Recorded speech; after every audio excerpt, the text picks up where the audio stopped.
both in the same city, anything can happen. And I got to go back to the point I made earlier. UT hasn't won this thing in 10 years. They're really looking to get something going today and get it early.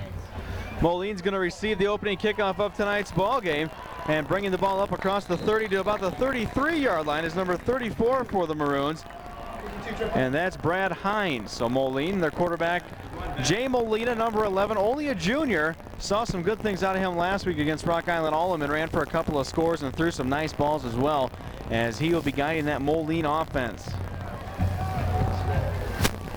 As mentioned before, Moline's got a ton of running backs they throw at you, and they line up sometimes in a power I. Looks like this time in a wishbone. Now they're going to shift to an offset position with a wing on the right side, and a penalty flag flies right away. Yeah, when you look at a guy like Jay Molina, we talked about it earlier, leading the team in both rushing and passing on the year, 345 yards rushing and passing 370, both 5 touchdowns, both rushing and passing. So he's kind of a two-dimensional type of player that can bring you a lot to the offense. Yeah, we saw it last week in their win against Rock Island Alleman. On the 3-yard line, Alleman had everyone in the box, and Molina somehow found his way off left tackle for a 3-yard touchdown run. Offset backfield again, wing formation on the right side. Molina's going to give to the first back through underneath, and only a couple of yards going there. Looks like 34. That's Brad Hines again with the carry. Going to bring up a second down and 4 situation for the Maroons. Just underway here in this ball game. 11.5 minutes to go in the opening quarter. Moline the initial possession. Now the Maroons line up in that wishbone type offensive formation. One receiver to the near side. That's Scott Rice, number 89.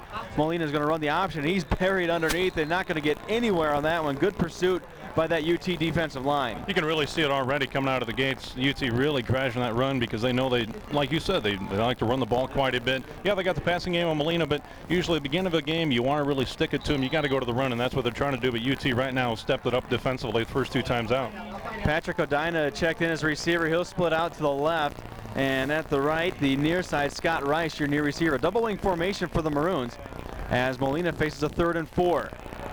Hands off underneath and nothing doing again. That UT line is hungry, and they were attacking that time on Brad Hines as he lost yardage, and that's going to make the Maroons punt in their first offensive possession. Yeah, and those 3 plays, we saw a big guy, number 72, Dustin Abney, really getting there a couple of times. 6'1", 235 nose guard.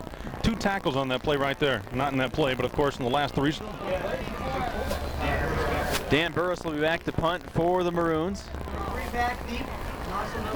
Justin Shatman, one of the deep receivers for UT, and he's going to catch it at the 35, coming to the near side, and he is wrapped up and brought down right in his tracks. The 36-yard line he got up to before he's brought down there, and that's where UT will get their first possession of the night, and led by quarterback Paul Cercioni. Running backs for the Panthers, Justin Shatman, who just returned that kickoff, Brian Lejeune, also Dustin Smolinski. We'll be calling all their names quite a bit. The big guys up front include Adam Carton at a guard, also Brian Dennis in the other guard, Marcus Haynes at center, and your bookends, Chris Pruitt and Ben Schleter. Tight ends in this formation, Brian Seals and D'Amico Vallejo.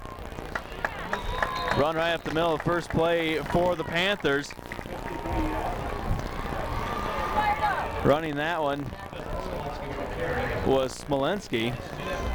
Got about 2, maybe 3 yards on that one. Second down and 8 now for the Panthers. Ball just short of their own 40-yard line in their first offensive possession. Moline had to go 3 and out.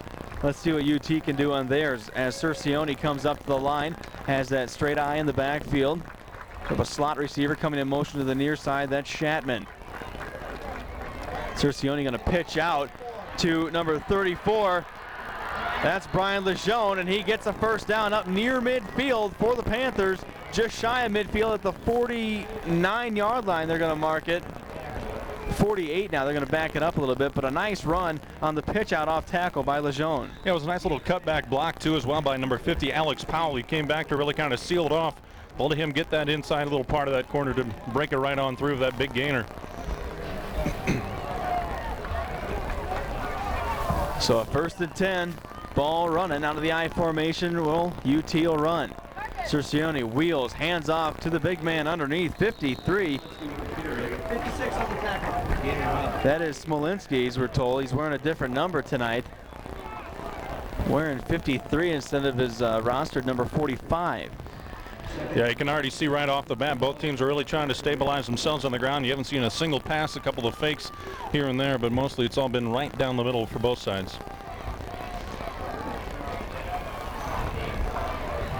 Second down and call it 7 for UT. 8:40 to go here in this opening quarter. Straight up eye again in the backfield for the Panthers. Man coming in motion, Chapman from right to left. Cercioni fakes underneath. Again the pitch out to Lejeune. Gets across midfield, and that's about it. The flag is down on the play as Lejeune is knocked out in Moline territory at the 48, but we'll see how long they stay in Moline territory. Yeah, this is really something UT really doesn't want to see right off the bat. They've gotten that first down to get things rolling after the big stop defensively. They really don't want to start seeing the penalties mount up, and that's what it looks like it's going to be, is bringing them back. But UT really doesn't need the penalties. Of course, neither side really needs the penalties, but this is a pretty good-looking drive to start it off, and penalties always hurt them. The illegal motion penalty against the Panthers is declined, so Moline will let UT have that gain because now it sets up a third and long, 3rd down and 7, just inside Moline territory at the 49. Cercioni has mentioned one of the top passers in the Western Big Six. He can throw it. He's got 2 receivers to the near side. D'Amico Vallejo is at the bottom of your screen. Chapman in motion. Handoff underneath, and getting to about the 45-yard line is Dustin Smolensky. But that's going to set up a 4th, and looks like about 4 yards to go for UT. And in this position, they can really do a lot of things. They can try and go for it, figuring they're that deep across midfield, or they can try and punt and pin Moline deep. And that looks like what they're going to do. Yeah, it looks like they're going to be punting it with number 41. We'll have to check on that number. Scott Durbin will be back there to punt for him. Nathan Lynn and Patrick Wren, 10 and 33 back for Moline. Nice punt. Got a good spiral on that, and Lynn's going to make a running catch of the 5, run down the far sideline. He's chased out of bounds finally. Now let's see where the officials say he stepped out. Looks somewhere near the 20-yard line. But a nice on-the-run catch by number 10, Nathan Lynn. He does quite a bit for this Moline team. Offense, defense, special teams. He's out there quite a bit. They're going to say he stepped out about the 14-yard line. So that's Moline's second possession of the night, 1st and 10. That was really a lucky play, though, for UT, because I'm sure UT coach Mike Tracy not too happy with him probably making that catch around the 5 or 10-yard line. You always want to let that go inside the 10, and he took the chance and luckily didn't get burned by it. Moline, wing on the right side again. Molina wheels around, gives off to the second back through. Bob Strupp with the carry for Moline. And once again, that big guy, Dustin Abney, already 3 tackles in the first 4 plays defensively for the UT defense. And right now, they're just stopping anything that's coming right through. Strupp gains 3, 2nd down and 7 for the Maroons. As Patrick Odina checks in as a receiver, 84. He'll line up in a tight end position as Moline's going to go with 2 tight ends and 2 wings.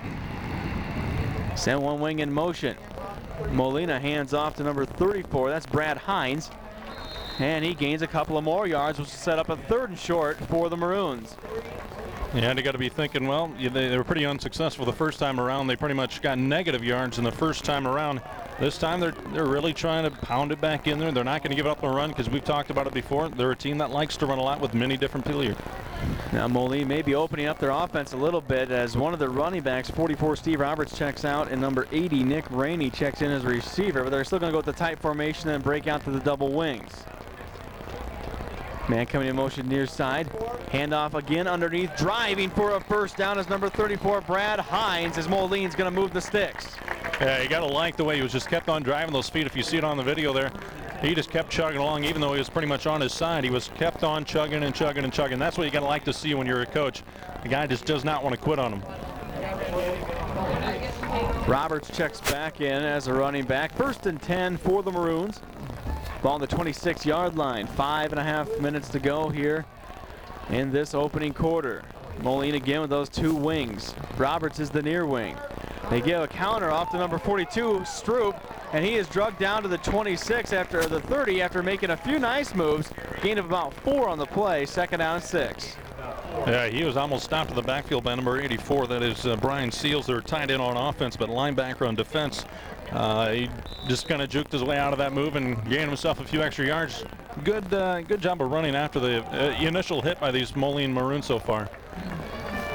Something you see out of Moline quite a bit as they do that, as now the single back is Brad Hines, number 34. Roberts is your back in motion right there.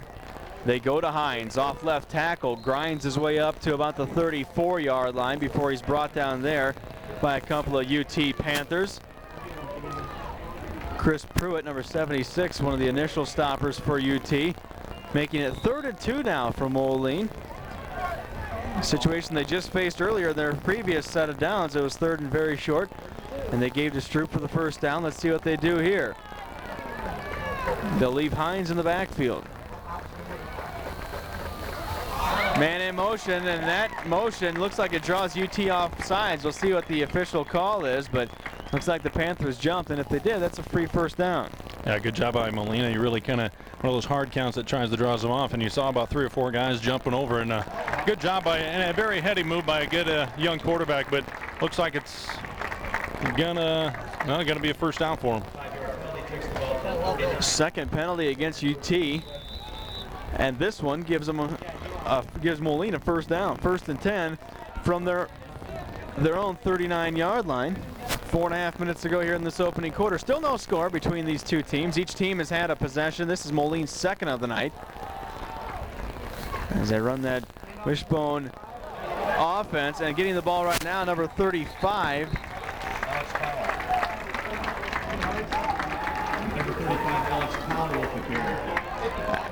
Alex Powell is who we're being told that is.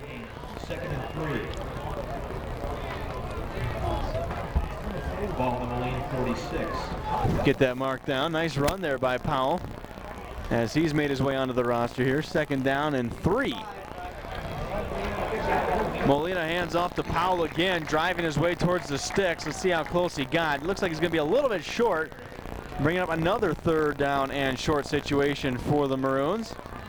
Yeah, after that first series of downs when they first got the ball, it didn't look like Moline was going to be able to run the ball against that big defensive line, but right now they're really starting to grind it out a little bit maybe, and getting those big boys a little bit tired for UT tonight. They're going to bring the sticks out and measure this one. I'm guessing they're about the length of the football short on this.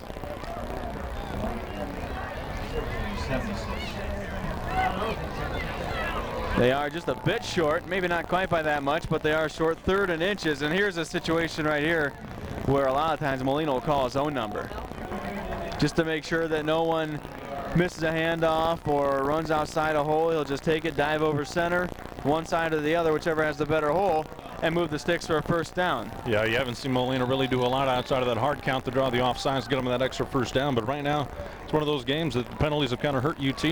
Haven't had any turnovers right now. Molina doing a little bit better on offense. Maroons are going to jam-pack that formation, all of them within 5 yards of the football. On the line of scrimmage, Molina calls his own number, dives ahead, hits the pile, and I don't know if he got it. That is raising uproar from the UT fans as they came up with a big surge on defense. And let's see how close he did get. It's going to be awfully close. They may have to measure again, and that's what they're going to do. Yeah, at first it looked like he got it, but then all of a sudden this big surge and those big defensive linemen, and they just kind of pushed him back. I thought at first maybe he had the ball across that line, but it looks like they're going to measure anyway. Looks like almost the exact same spot they marked it the first time. And it is. And you would think they really got to go for it right here. You ain't going to get shut down twice in a row like that with the good running game by not only Moline but by the entire backfield. They just got shut down the first set of downs, but outside of that they've been looking pretty good. So the first big decision of tonight's ball game with 3:16 to go in the first quarter. What is Moline going to do? You hear we're on the Moline side. They're going crazy over here. They want the Maroons to get this first down, and they're going to go for it. Talk about a nice-sized crowd, both sides, both UT and Moline, very well represented tonight. Had a hard time getting here to park, I guess, but let's see what they do here. Double wing formation for the Maroons. Molina under center, 4th and inches. He's going to call his own number again. This time he's got the first down across midfield into Panther territory at the 48. Yeah, the big difference there, the first time around he just went right ahead and went. That time he stepped back, picked his spot. You see a lot of the young quarterbacks in the NFL and college starting to learn that trick. And it's a very good trick. All you do is you got to step back, just move to either side. You see an open hole, and that's what Molina did very, very well. Nick Rainey in as a receiver for the Maroons. 1st and 10, fresh set of downs with 2:39 to go here in this first quarter. Maroons with that wishbone type offensive backfield. Molina gives to the second back through. That's number 24. Jay McAdams Thornton is off to the races. To the 20, the 15, 10, 5. Good night. Touchdown, Moline. Jay McAdams Thornton took that ball and broke a few nice tackles and is just in a foot race to the goal line, and he won it. 6 points for Moline on a nice touchdown run of 48 yards by McAdams Thornton. Yeah, the only guy that really had a chance at him was number 3. That was Justin Shatterman.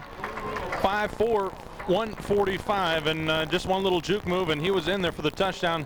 Those are the big plays that are starting already. That's our first really big play we've seen all so far, so really paying off for Moline to keep that drive going on the big 4th down conversion by Molina. Nathan Lynn on to try the extra point conversion.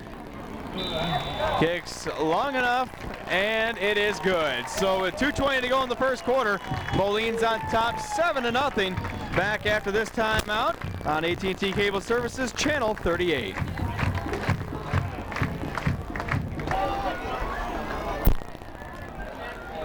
Back to a very excited Browning Field here in Moline, where the Maroons, on the strength of a 48-yard touchdown run by Jay McAdams Thornton, capped off an 86-yard drive for the Maroons, and they now lead it 7-0. 2:20 to go here in this first quarter. That was definitely the biggest play we've seen so far at either side, and let's see if UT has that big answer for them. The Panthers will send back Josh Shatman and Justin Shatman, deep receivers for the Panthers. Nathan Lynn's kick, low line drive, is going to take a few hops and be taken by number 1, Josh Shatman, coming near side. Gets stopped just short of the 30, surges ahead and gets near the 35. Knocked out about the 32 is what they're going to call it. So UT's second offensive possession. Moline took their second possession, 86 yards for a score. Let's see what UT can do. I mean, Moline looked totally opposite what they did that first drive. They couldn't get anything going. The second drive, they really kept on pounding. They didn't want to go to the passing game at all, and they just kept on pounding. Sooner or later, one of those big holes is going to open up, and that's what happened. And the youngster McAdams Thornton, one of only 2 sophomores on the starting squad. Split backs in the backfield for UT. One wing side. They throw to the 34, Brian Lejeune, and he is off the 35-yard line across to about the 36 before he's finally roped down there. 2nd down and long for UT. Call it about 7. And if UT really wants to stop that 10-year jinx, this is where they got to do it. They really got to get back at Moline after that big play and get themselves on the scoreboard. They can't really afford to get a 3-and-out and end up Moline back on offense the way they looked last time out. Under 2 minutes to go here in the opening quarter. 7-0 Maroons on top. Moline going with a 5-man front, and this is Shatman, just tripped up across the 40 to the 43. That's going to be very close to a first down. Josh Shatman, number 1, and his brother Justin Shatman. They're both juniors, both 5'4", both 145. I'm going to have to guess that they're twins. Could be a good idea, but college pays off after a while.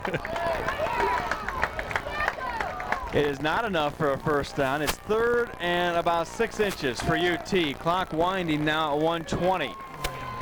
Cercione up to the line of scrimmage. Sends Josh Shatman in motion. Hands off to the big man up front, 53. That's Dustin Smolinski, and he drives his way up near the 46 for a UT first down. Yeah, well, Smolinski came in leading the team in yards rushing at 327. He is one of the tops in the leagues. Overall in the Western Big 6, he is number 2 at 188 yards on 28 attempts. That's not bad, 6.7 yards per carry. Number 90 for the Panthers, D'Amico Vallejo checks in. Fresh set of downs now for United Township. Cercione will offset the running back, split them out, and he'll give on the first back through 34. That's Lejeune again, and he gets a couple of yards near midfield. Yeah, right at midfield, actually. Oh, excuse me. UT a lot different from Moline. UT a guy that a team that really doesn't pass a lot. You look at Moline, they're kind of, I don't want to say equal, but Moline does throw the ball a little bit more for more yardage. Haven't seen as much out of either squad in passing, but you wonder when we're going to see our first pass play. 2nd and 6, 23 seconds to go in the quarter. Might not be in this quarter yet. Lejeune goes in motion, he gets it, and he's driven backwards near the 45-yard line. Big play by the Moline defensive line. That was a big linebacker, Steve McDowell on that one. Actually a defensive back, but he came right through and made the big stop, and UT really got to get things back on track. That's going to end the first quarter of play here from Moline. 7-0 Maroons on top. Come back with the second quarter right after this. Big Six, Western Big Six football here on AT&T Cable Services, Channel 38.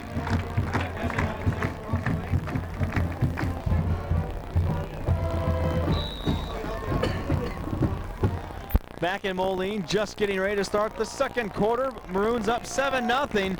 3rd and 7 facing UT here as we flip sides and go the other way in the third quarter.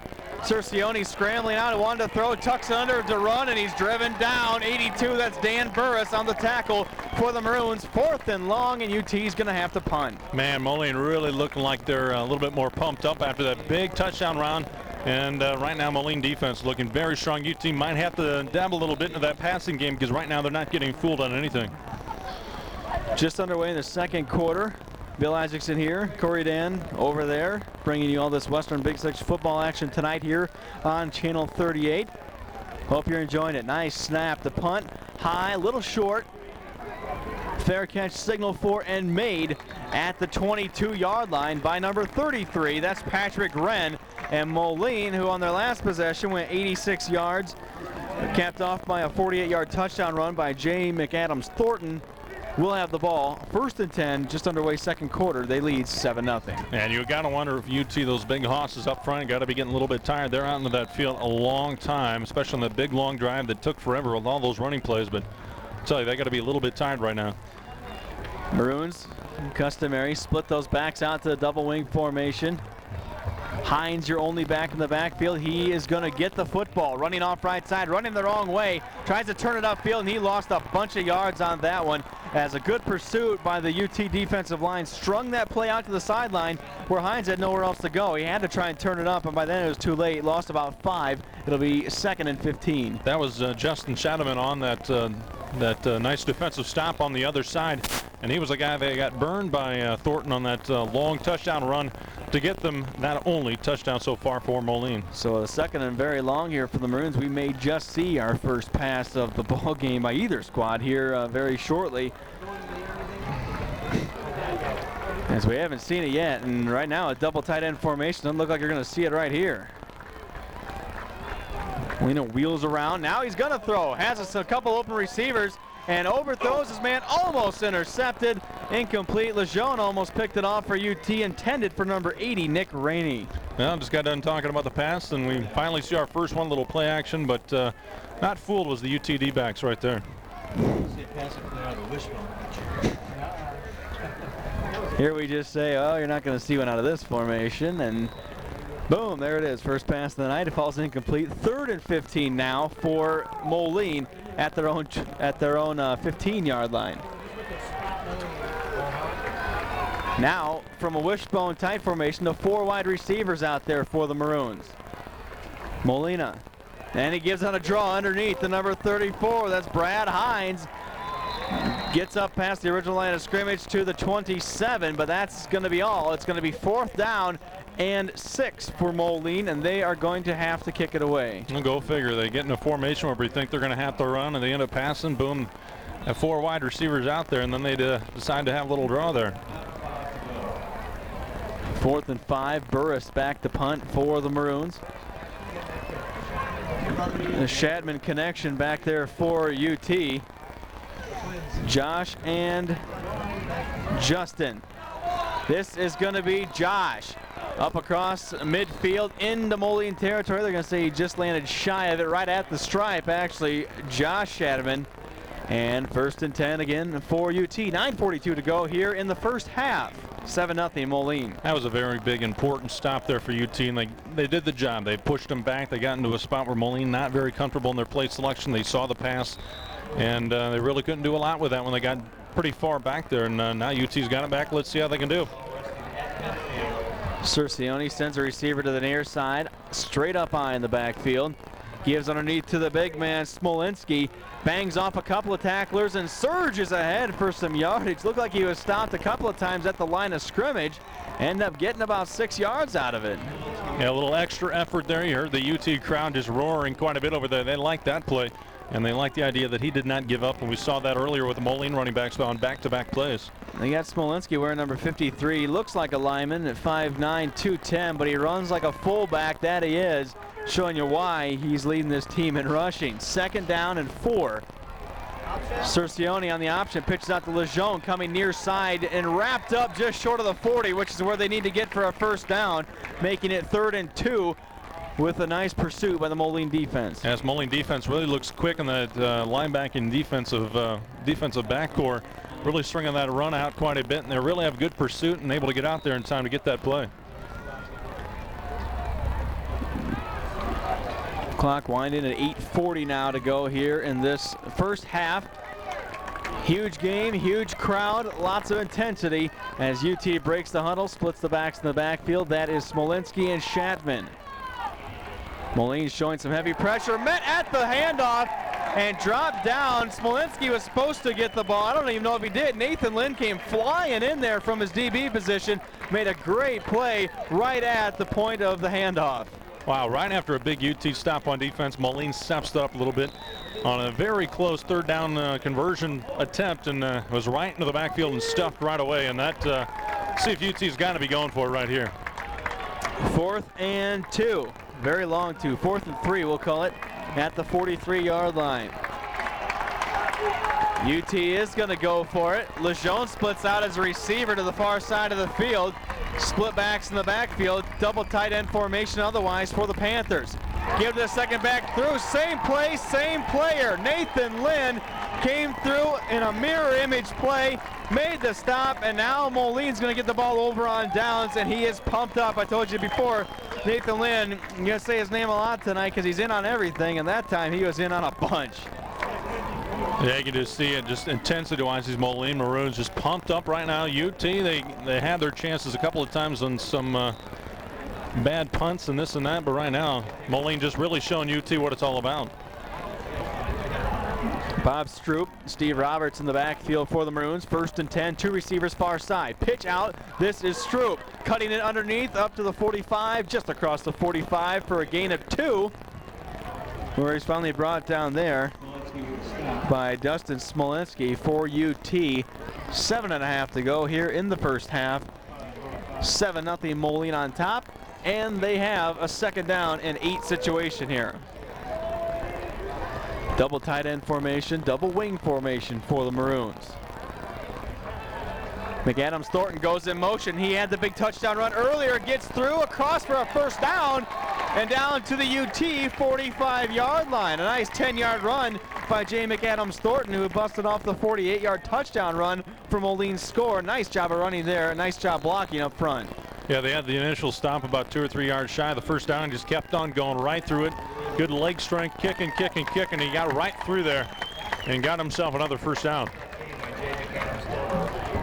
Timeout on the field for Moline as the clock is at 7:02 to go here in this first half of play. And if you were watching a football game, you wouldn't think normally you'd see one pass in both teams' first offensive in the first half, but that's all we've seen so far. Both teams running the ball, and you know, the other teams are coming up, the opposing team coming up and trying to do a good job stopping it. Most of the time they have, but in the instance of McAdams Thornton's 48-yard touchdown run, you know, some tackles were missed, but you know, this is what Western Big Six football is. Grind it out, run it right down your throat. Yeah, these two teams, UT and Moline, number 1 and 2 in the league in fewest points allowed.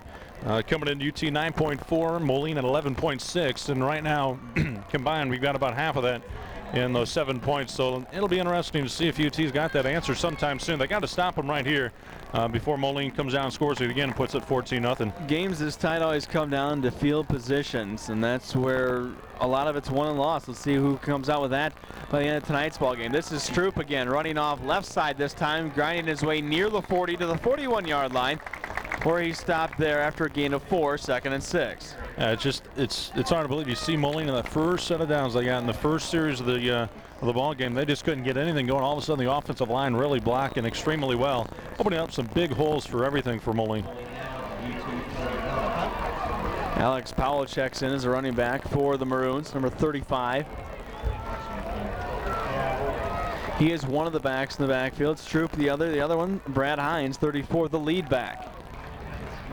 And Hines gets it up the middle. No, Molina keeps it himself. Runs it around the right side, fumbles the ball. UT has it, but a flag is down. Hold everything. UT looked like they had it. The fans went crazy over there. But that little yellow hanky on the field can make everything go right back to how it was in a heartbeat. Yeah, UT's been burned by a couple times, even though Moline declined one of the penalties. They got hurt by that one earlier on when Molina drew him off with a hard count. And this time, looks like it might be going the other way this time for once.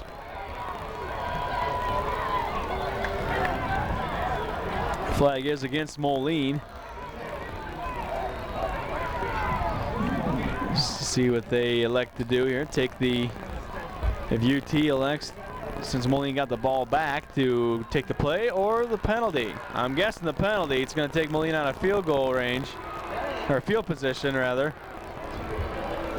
You can hear the UT fans not too happy with that call one bit. You got to wonder if that fumble would have been recovered by UT if this was a different situation, I imagine. But like Moline continues to get a little bit of the breaks there with that fumble by Molina. And right now it looks like, yeah, they got him marked off, but they still have the football, and that's the most important thing right here. 2nd and 15 right at the midfield stripe. 6:12 to go here in this second quarter. About halfway through the second quarter. 7-0 Moline. Get your math out. That makes sense.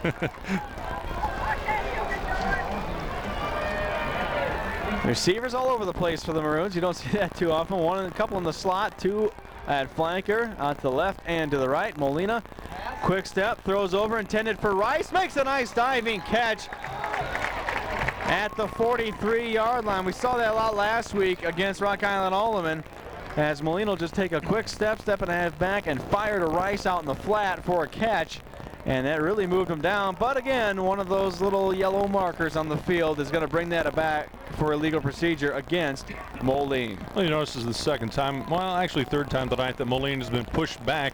First time by penalties, but you've seen that come out and having to pass. And that's something that probably neither team really wants to do a whole heck of a lot of. And Moline is, yeah, he got the pass off, but really look at that play. Justin Shadowman really had a chance to pick that off. Kind of surprised him that ball was coming his way, I think, and he just wasn't expecting it. He could have probably stepped in front of that, took it all the way back for a score. Wouldn't be worrying about this penalty right now.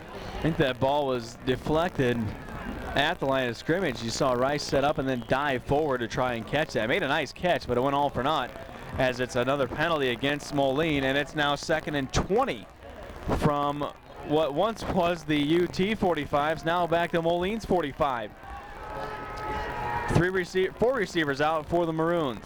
One back in the backfield. Molina, hands off underneath, and going nowhere is Brad Hines. UT did not buy that one bit, and it's 3rd and a bunch now for the Maroons. Kind of taking the play out of the playbook of Hayden Fry with Iowa. You know, every time he got a 2nd or a 3rd and about 20 or 25, they always seem to have the draw play with 4 receivers out there, and that's kind of the same situation. Not a draw, but you got 4 receivers out there. You might as well use them up a little bit. Well, I'm sure we'll see him here. 3rd and 22. 4:40 to go in the first half. 3 receivers and a wing back for Molina is going out of the shotgun. Molina straight drop back, has some pressure, setting up a middle screen, tipped and almost intercepted, but falls incomplete. Maroons try to set up that middle screen, and the ball a little bit overthrown and tipped at the line of scrimmage. And now, we mentioned before, field position. 4.5 minutes ago in this first half, UT starts off in Moline territory at the 43. This is big. Yeah, the penalties really, of course, they hurt everybody, but it really hurt Moline because it took them out of what they wanted to do. You saw a couple of passes on this whole series, and now it's up to punt again. They threw me with the down markers. Actually, it's 4th down now. Moline's going to punt. Nice punt by Burris.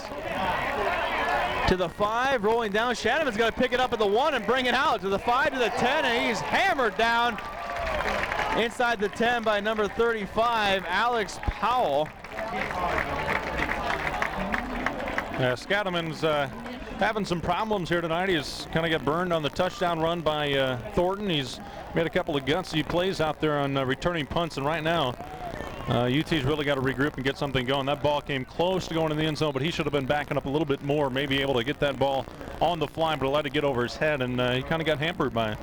So Cercione will come out with 4:19 to go here in this first half. 1st and 10 at the 8-yard line. Tight formation for UT. Second back through.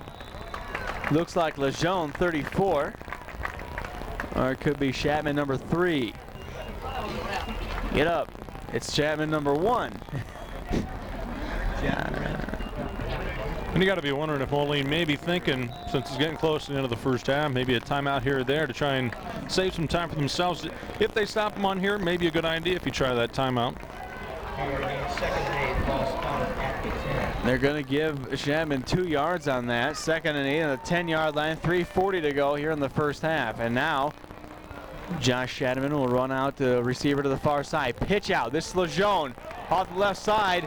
Knocked down at the line of scrimmage. Not going anywhere that time. Nice pursuit by the Moline defensive line. Yeah, with Steve McDowell on the tackle right there. He's had some big plays in the last set of downs as well for UT in their last possession, and he's doing it again. And right now, Moline could maybe think about that timeout if they get the stop here, but you got to think, well, if you don't take the timeout, you got to be throwing the ball a little bit more, because running the ball as much as these two teams have done really takes a lot of the time. And you see the Moline offensive unit that is not out there on defense right now is on the bench talking with some of the assistant coaches, trying to get something set up for another chance with the football, as they're going to have plenty of time if they can come up with a stop here on 3rd and 10 against the Panthers. Split receivers. Cercione is going to throws out to the left flat. It's caught by Lejeune. He slides down close, but I believe short of the first down marker.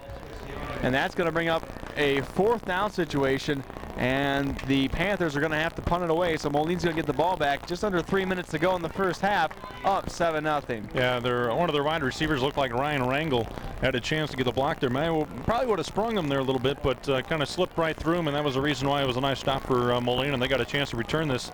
Good field position too.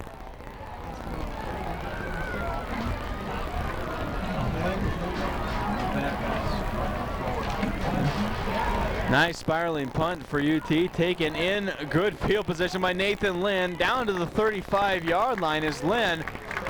This is huge field position for the Maroons. 2:41 to go, all kinds of time. Got a couple timeouts left, and you only got 35 yards between you and the end zone. This is a big test here, not only for Moline, but for UT's defense.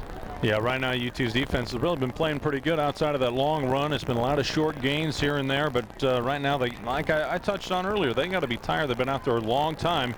They can ill afford to be down 14-0 at halftime. So Molina under center, sends a wing in motion. That's McAdams Thornton. Pitch out to him, coming near side, nowhere to go. Has to try and find somewhere to go, and he can't, as he's brought down at the original line of scrimmage by a couple of Panther tacklers. Justin Shadman, one of the tacklers in there for UT. 2nd down and 10 for Moline. Clock running, 2:20 to go here in the first half. Yeah, this is probably uncharted territory for UT. They're a team that averages more than anyone in the league, 33.8 points per game right now. They haven't had really a sniff at that end zone just yet, and they probably got to be a little bit shocked right now what Moline's done to them. Double wings for the Maroons again. This time 42, that's Stroop in motion.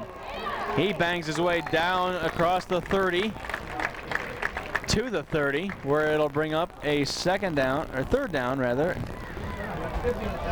How about the all-everything quarterback, Jay Molina, pitches the ball out, then goes out there to lead block for him. Kind of something you see out of a guy like Doug Flutie or Brett Favre, a guy that doesn't mind going out there and block for his running backs. Double tight ends, double wings for the Maroons. 3rd down and 4. Pitch to Stroop again, off the right side, keeps them legs churning and gets very close to a 1st down. But it will be just a little bit short.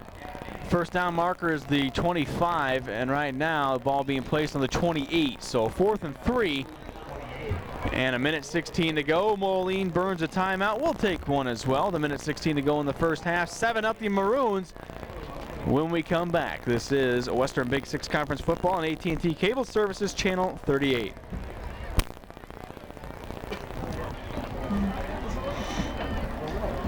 Back at Browning Field here in Moline, Bill Isaacson, Corey Dan bringing you all the action. It's 4th and 3 for the Maroons. 1:16 to go in the first half. They're up 7-0. Ball in the UT 28. See the Maroons keep this drive going. Receiver split out to the near side is Rice. Molina gonna keep it himself, running out, needs to get to the 25, got it, and more. But a holding flag is probably thrown down there. Looked like there's a penalty marker thrown as Molina gets down to about the 12-yard line. I thought I saw a flag fly, but maybe not. Yeah, had a great spring block there by Alex Powell, number 35, and that was the one that got it going, and great run by Molina. That's what he gives you right there. We haven't really seen a lot out of him so far yet tonight, but that's right there what he does for you. Well, something came flying down there by the split-out receiver, but it wasn't a flag, and Moline's going to take it 1st and 10 at the 12 of UT. Just over a minute to go here as this is Lynn in motion. Number 10, Nathan Lynn churns his way inside the tackles and down inside the 10-yard line to the 8, and another timeout taken by Moline. Well, this is a great thing for Moline. 1 minute to go. They've got plenty of time. Only have about 10 yards to go. UT's going to get the ball back to start the second half, so this is huge for them to make a stop here and not go down to the half down 14-0. As you mentioned, they're used to racking up a lot of points. They're not used to seeing this. Maybe they don't know how to react to it. So the fewer you can go down by at halftime, the better. Especially they're not used to seeing a 0 up on the board for them in this first half. But that is a credit to Moline's defense. And a lot of it could be psyche as well. I mean, you know, being a former, I guess both of us in high school, you always had the big rivalries. This is one of them for both sides. And you lost 10 years in a row, even though you might be the better team coming in on paper. Sometimes that doesn't always come out to wins because you get down early, you might be thinking, well, is it going to happen again this year? Do we have to wait till next year? And UT right now has really got to buckle down. If they make a big stop, I don't want to say they're out of this game even if they give up a score, but if they can buckle down and get this stop right here, I see UT really maybe making a comeback in the second half. Scott Rice is out wide to the right side. Offset eye in the backfield now for the Maroons. Second out. Pitch off to 34. That's Brad Hines. Cuts underneath, dives towards the goal line and stops short, but maybe close enough for a first down. Let's see where they mark it. I tell you, every single play that I've seen in the last probably 5 to 10, Anthony Molina, their quarterback, has either ran the ball for him or blocked for him. I guess I've never seen that as much as I have in a row. That Molina, they just want every single extra blocker in there to spring him, and he's doing a good job waiting to get out there and waiting for Molina to block for him are the running backs. And right now Molina not getting all the yards himself, but he's doing a great job of springing people. It's going to be 3rd and 2 for the Maroons. They have burned their 3rd and final timeout with 46 seconds to go here in this first half of play. 3rd and 2, balls on the 4. So technically Moline can get a first down without getting a touchdown, but we will see what develops out of this timeout for both of these squads. This is a big play right here for both teams. Yeah, and I tell you, if Moline really puts this in, you saw how pumped up they got earlier on when they got up. And right now, it's just one of those things you got to look to Moline. You got to look to keep on running the ball. They've only passed a couple of times, and I mean, you kind of almost got to look to that same play that Molina broke it for the big run. It's an option right here for Moline's offense. Maroon fans on their feet. 3rd and a long 2. Molina under center, drops back, wants to throw out in the flat, and incomplete. Rice's intended receiver coming back on a little stop route. Falls incomplete, makes it 4th and 2 with 42 seconds to go. I gotta stop talking about them not passing because every time I say it, they end up coming out with a pass. But right when I saw Molina come back out of there, it looked like he was going to maybe take that run, a little bootleg over to the left side of the field here for a touchdown run, but wasn't there for him this time. So now Nathan Lynn setting up for a field goal attempt. From the spot, this looks to be about a 25-yard attempt. Made one last week against Rock Island Alderman. Snap, spot kick is in the air, and it is good. So at 37 seconds to go here in this first half of play, Nathan Lynn connects on his 4th field goal of the season, giving the Maroons a 10-0 lead over United Township. And I don't know if you call that maybe a moral victory for UT. They held them out of the end zone, did give up a few points, only 3 though. And certainly going down 10-0 at the half isn't the end of the world, especially with high school. I mean, anything can happen. We've seen it 100 times on 100 different nights. But, you know, that was a nice stop by UT, but Moline able to salvage something out of their kicking game, and you don't see that too often either at this level. Yeah, this level, I mean, I know in high school I hardly ever saw anyone kick field goals, and I tell you, like you said, yeah, it's only 3 points, but those 3 points can add up. I know UT's had some problems with their extra points by their own kickers. Not saying that that's going to be a factor right now, but kicking game is an integral part of football, and right now it's helping out Moline a little bit. Not a lot, but it's helping them out just enough to get with those 3 extra points. So Nathan Lynn will kick off now to number 1, Josh Shanneman, and number 3, that's Justin Shanneman. Standing back about their own 12-yard line. 37 seconds left here in the first half. Lynn's kickoff, a short kick, going to bounce out of bounds. And that'll give UT a chance with the ball. Pretty good field position. No time ran off the clock on the return. Still 37 seconds to go here in the first half. Yeah, this is a lot of Achilles heels. A lot of high school teams. A lot of teams can run the ball, run the ball, run the ball. Not a lot of teams have very successful passing games, and this is a part. Granted, you don't have a lot of time, but 37 seconds, you throw a couple of quick passes, you're getting in a little bit better field position. Maybe try a chance at that. You look at the passing that are in the league, 192 yards. That's not a lot of yards passing by Rock Island's quarterback Bryce Pollard. And UT set up in an all-tight formation. Pitch out to Shadman. Gets some running room, gets around the outside, and is knocked out of bounds just shy of midfield. A 14-yard gain by Shadman. And a first down, and it stops the clock with 30 seconds to go here in this first half. UT going to try and get down there in a hurry and get some points on the board if they can, but not a lot of time to work with. Yeah, we talked about the kicking game is a very small part, but it's a very important part of the kicking of a squad. And right now, figure you get into about another 30, 40 yards here, and you're possibly in the kicking range for this guy. Single back in the backfield with a wing. Cercioni wants to throw, steps under the pressure, not going to take off and run it himself. Gets to the 40, the 35, and tripped up to the 34-yard line. Clock stops with 21 seconds to go as UT burns a timeout. Nice heads-up play by Cercioni. A lot of times you see quarterbacks force that, stepped under the pressure, tucked it under his arm, just took off running, got a big gain deep into Moline territory, and they're getting very close to what could be a field goal attempt if they can't get it in the end zone the next couple of tries. Yeah, we talked about passing as well. Paul Cercioni dropping back to pass on the year, just 5 for 11, 97 yards passing on the season. No touchdowns, no INTs.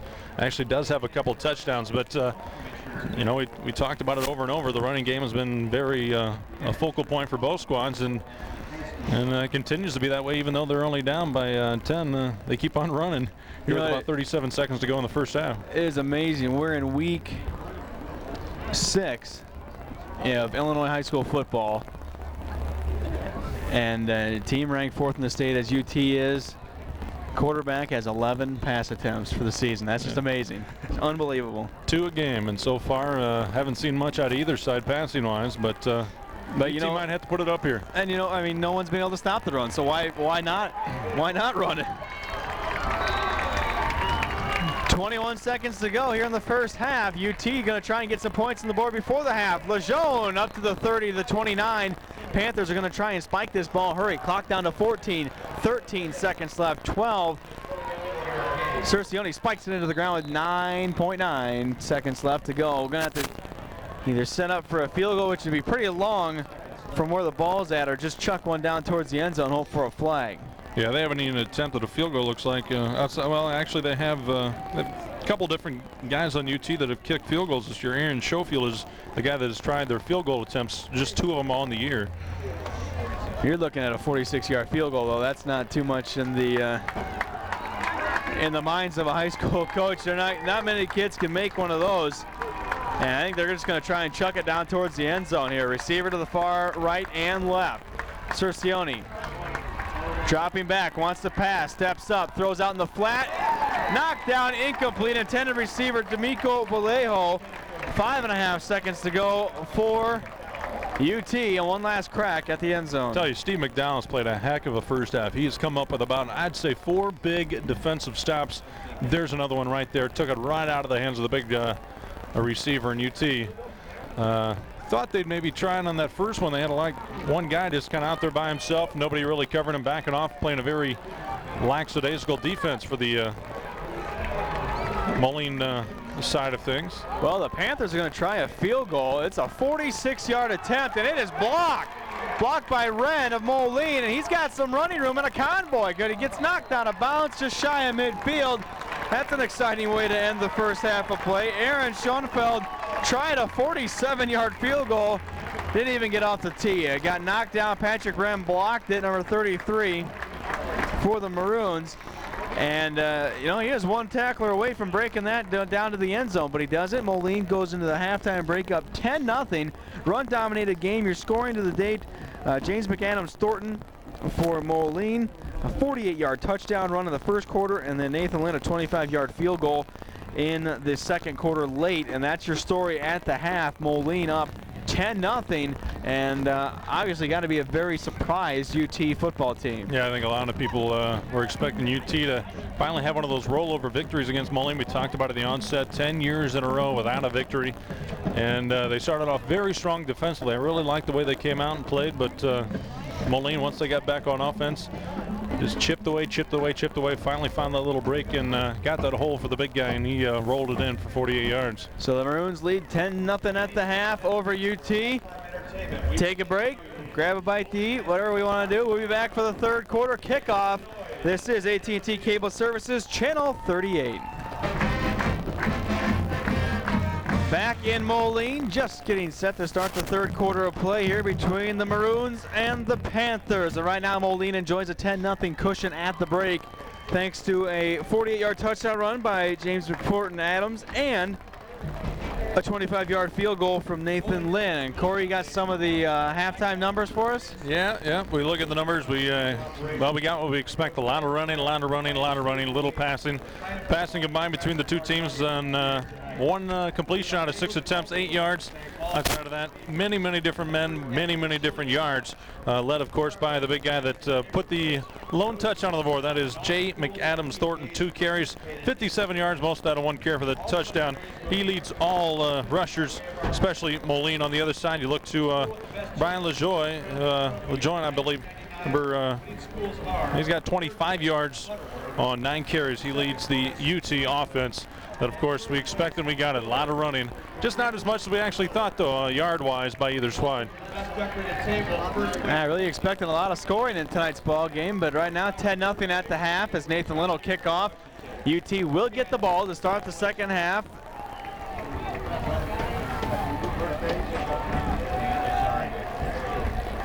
Josh and Justin Shadaman back to receive the kickoff for UT. They're the deep receivers. Nathan Lynn, very good field goal kicker, hasn't really kicked anything off too high or deep, as that one hasn't either.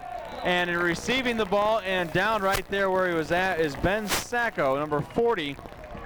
Fielded the ball on a knee, and of course here in high school, as you would be in college, you're down as soon as that knee touches the ground. First and 10, UT at their own 25. Yeah, we talked about a UT, almost 34 points per game. We look at their offensive numbers from the first half. They've got 87 total yards on offense so far, and that's just so far not getting the job done for them. They've really got to pick it up. They need a big drive to start off this second half. And they'll come with one lone receiver to the near side, and they're going to throw over the middle. Caught and off to the 50-yard line almost, just shy of the 48 is D'Amico Vallejo. And the big stop once again, saving maybe a touchdown there. Steve McDowell, we talked about in the first half more about, he had about 4 or 5 great defensive plays. Makes a shoestring tackle right there to save potential touchdown for UT. Big play to start the second half. Tell you what, that's a nice play by Cercione. Looked out to the only receiver he had out there, then all of a sudden, boom, tight end pops out right over the middle, dumping off to him for a nice gain just shy of the midfield. This handoff goes to 53, Dustin Smolensky, and he rumbles his way down for about 8 yards into Moline territory. at the 45, and so far UT has come out fired up and ready to play this second half. We talked about it, just about 80, 90 yards of total offense in the first half. They probably picked up, well, we got to say at least 30 or 40 yards already so far here in the second half on 2 big plays, passing and running the ball, and that's something we didn't expect a lot of passing so far. This drive started at their own 25, so 30 yards right now. They've moved the ball. Cercione's going to throw. Hit as he threw, and the ball was affected by that. Heavy pressure put on by Moline's defense. Pass ball is incomplete, intended for Shatterman. Yeah, it was defensive end number 87, Dustin Woods, on that kind of close call there by the quarterback sack, but just able to get it away. And unfortunate for him, incomplete pass for this time around. 5 pass attempts already tonight, 11 coming in. That's just amazing. It's going to be 3rd and 2. Just underway here in this second half. Moline up 10-0. UT at the ball, their first offensive possession here of the half. Cercione gives to Smolinski underneath, and he runs his way. Should have enough for a first down. Smolinski with the carry.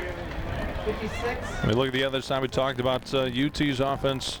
First half of those roughly 90 yards total offense. Moline not much better at 129. Half of that on that big gainer by McAdams Thornton. Well, officials are going to question where they're spotted the ball and see if they've got it close enough. For me, it looked like he had the first down, but I'm not down there, so we'll see. Yeah, we saw this earlier on, of course, with Moline. They had a couple of tries and a close one in 3rd and short. Weren't able to get it the first time. Nice little play by Moline to step back and go around. Got to see if they are short here, if they're going to do the same thing. And it looks like they might be just enough past that marker. Just by the nose of the football, UT gets a first down. Keeps those sticks a-rolling. 10:50 to go in the 3rd quarter. 10-0, Moline on top.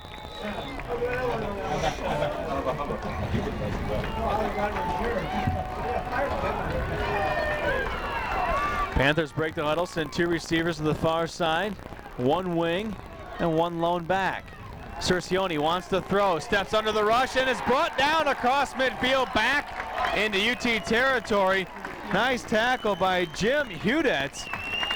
Blitzing linebacker came through untouched, waited for the protection to set up, and then shot right through a hole.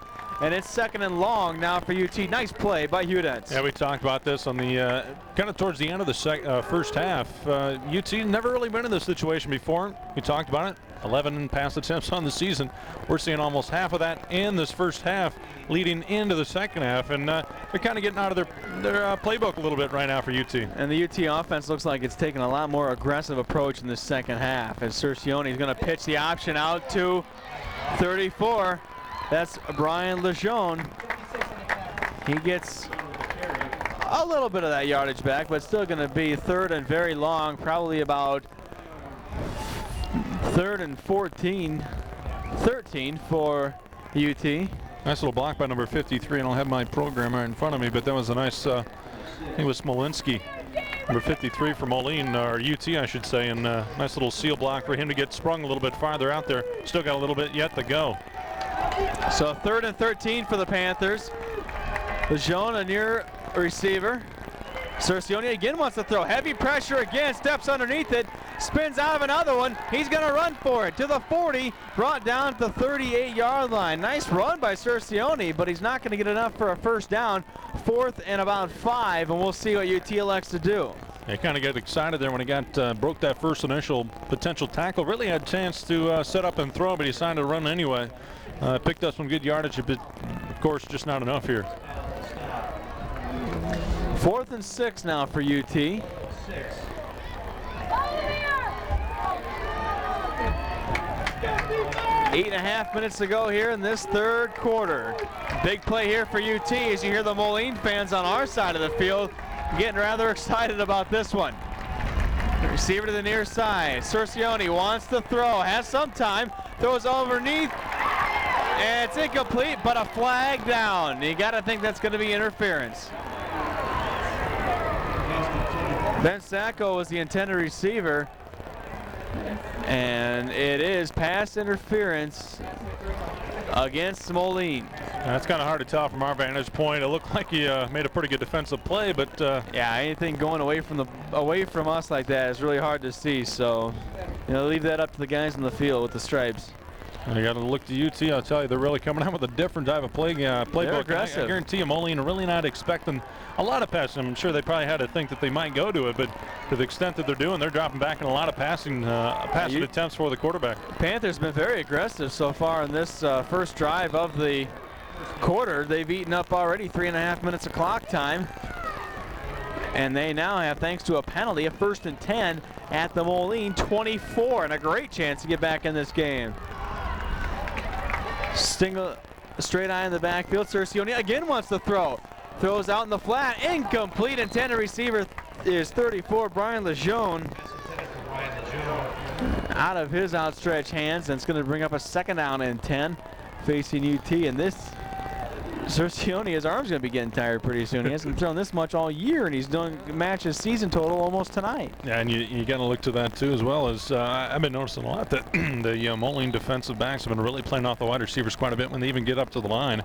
And you'd like to see maybe try a little bit more quicker hits so as wide receivers, as that's what he's going to be doing right there. But you can see it right there. He's playing about 15 yards off him already. 2nd and 10. Give underneath to Smolinski, and he gets a couple of yards, and that's about it. 56 and 65. 3rd and long. Dustin Smolinski with the run. 5'9", 210-pound senior running back for UT. Gets about a yard. 3rd and 9. So we dip under 8 minutes to go in the 3rd quarter. And you got to also kind of think it at this point where a lot of these defenses probably don't see a lot of passing. This is a rushing and dominated league, and a lot of these teams probably don't know what to do a lot when it comes to the passing game, and maybe UT will find that tonight. Split backs with the wing on the left side. Cercioni keeps it on the option, and he's dropped after a gain of maybe a yard, if even that, after a great surge by the Moline defensive line, spearheaded by Wayne DeSmet, 73.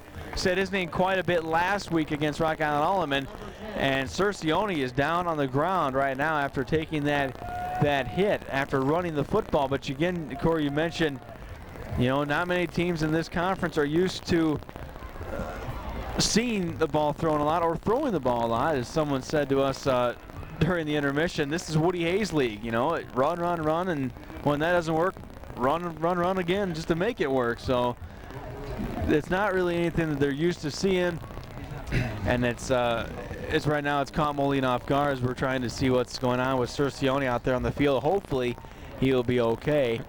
But right now I don't want to speculate as to the extent of the injury. It looks like the way he went down, he got twisted up. You can always catch an ankle or a knee, or even just get the wind knocked out of you as he's getting up and he's walking off, favoring that right leg a little bit, maybe the knee or ankle, but looks like he should be all right. And maybe after a play or two sitting out, he will be back in the lineup. So it'll be Colin Goebel is listed backup quarterback, 3 for 26 on the year. He might have looked like he might have actually been their starting quarterback at the beginning of the year. 75 yards passing, 2 touchdowns, 1 interception. So that's probably your good guess there is going to be Goebel.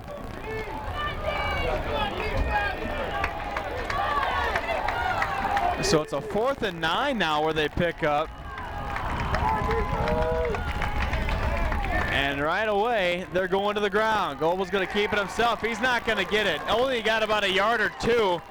And that's a big stand by Moline's defense. Could have let UT right back in the ball game, but they didn't. And now they take over on downs, 1st and 10 at their own 23. Yeah, by far their best offensive series of the ball game so far, and they kind of went away from what I was actually getting them down the field, dropping back on the passing patterns, and they had a couple of good passing plays, but decided to go with the run and long 4th down conversion attempt. Now the Maroons with the ball, first time on offense. That's got to frustrate you for UT. You burn 5 minutes off the clock to start the half, and you don't get anything. This is Brad Hines on the carry, and he gets a couple of yards. 53 on the tackle. Yeah, Hines in the first quarter, or the first half, most rushes on the team, 10 for 24 yards, not a great average, but he's the guy that continue to pop it to him. He's going to break one just like the other guy, McAdams Thornton, with that big gainer in the first half. 2nd down and 8 now, 6.5 to go. The wishbone in the backfield for Moline. Molina keeping it himself, had a little hole at the 1 second, and then it closed up on him. Gets up to about the 28-yard line. Going to give him a couple yards short of the first down marker, but a nice little run there by Jay Molina. Yeah, LeJohn with the tackle there, maybe a little bit of a life-saving tackle. You really looked at that offensive play and the defensive set for the UT Panthers, and they had about 7, 8, 9 guys up there in the front. You get past that, that's a big gainer, and that's what UT's just trying to bank on, trying to stop the run. If they get through, they're going to get burned pretty badly by a long gainer by the Moline Maroons backfield. It's 3rd and a short 3. The Maroons pulling everyone inside the tackles, and this is McAdams Thornton again. This time I don't know if he got enough for the first down. Looks like he might be about a yard short, depending on, of course, on the spot. That's always one of those questionable things. It's all up to the referees and umpires where they're going to put this ball. And again, we're going to measure 4th and less than a foot, I'm guessing.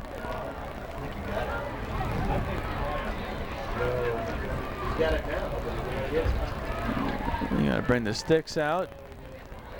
Pull that chain. First down, Moline. Very generous spot it looked like to me, but I got to give Moline credit. They're continuing to do what they've done in the first half, continue to get the short gainers, wearing down this UT defense, and they're doing a pretty good job so far in the second half as well. And certainly the well hasn't run dry for Moline right now on the ground. They've been able to run pretty much after that first possession almost all night on UT, and the Panthers are going to have to come up on defense. They have a 4-man front up there now, as Moline is going to keep it himself again, running up the middle across the 35 to about the 36-yard line. Gain of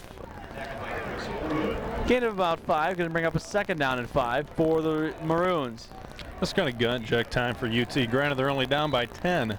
Their offense really hasn't gotten a lot going outside of that last drive for themselves, and they really got to step it up and shut down Moline, because they're just going to continue to run the ball. There's no need to pass it right now the way they're going offensively. 2nd and 5 on their own 36. 4:40 to go here in the 3rd quarter. Molina wheels around, gives to McAdams Thornton again, banging off left side, gets maybe a yard. And it's going to bring up 3rd down and about 4 yards to go for the Maroons. But again, that clock keeps rolling.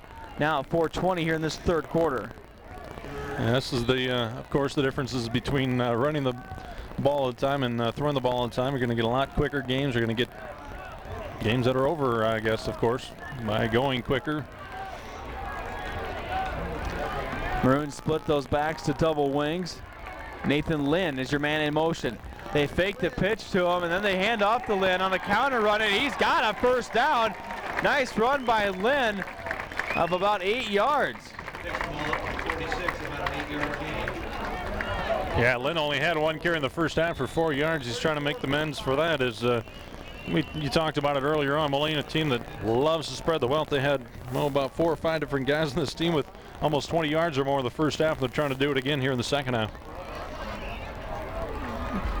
So Molina breaks huddle. He's got 89. Scott Rice coming to the near side as a receiver. 3 backs in the backfield again. Wheels around, gives on a little off counter play to Nathan Lynn again. This time he gets nowhere. Going to bring up 2nd and 10 for the Maroons. And that clock will roll again. UT's had 1 possession this quarter. Moline is 3 minutes away from running out their only possession in this quarter, and that's something you don't see very often either. Yeah, just continue to grind around. We talked about in the first half. Just the one really big play, and that was it. Outside of that, just continue to chip away, and that's what's keeping that clock running. Moline pitched the man in motion. That's 44, Steve Roberts. He gets maybe a yard if that. It's going to set up a 3rd and long now for the Maroons, just shy of midfield at about the 48. 3rd and 8.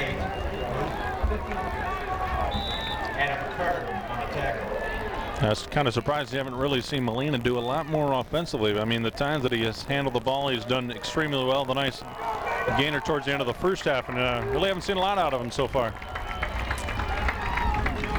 2:20 to go in the 3rd quarter.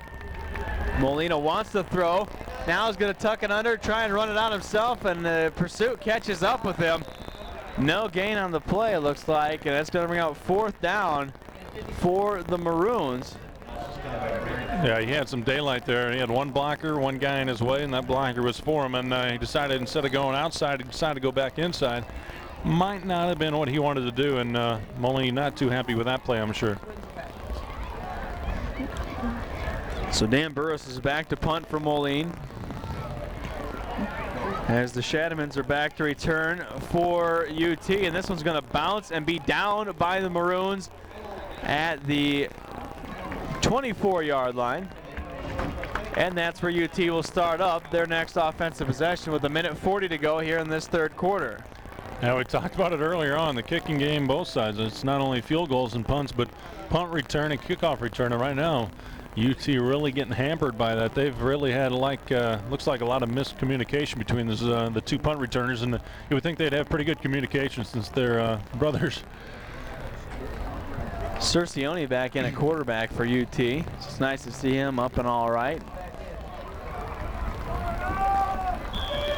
Straight up high in the backfield. Lejeun's the back part of that. Smolinski the front man, and Smolinski will block for Cercioni, who runs it up to the 30-yard line, keeps some legs driving, and stretches his way out to the 31. Yeah, for UT, you got to be really thinking, okay, who's going to step up for me right now and really do something offensively? Cercioni, a guy that you look at the numbers on the season, nothing outstanding, but somebody's got to step up right now, because this is a situation where UT has never really been in yet this season, I would imagine. And the down Maroon is number 65, Jim U.T.H.S.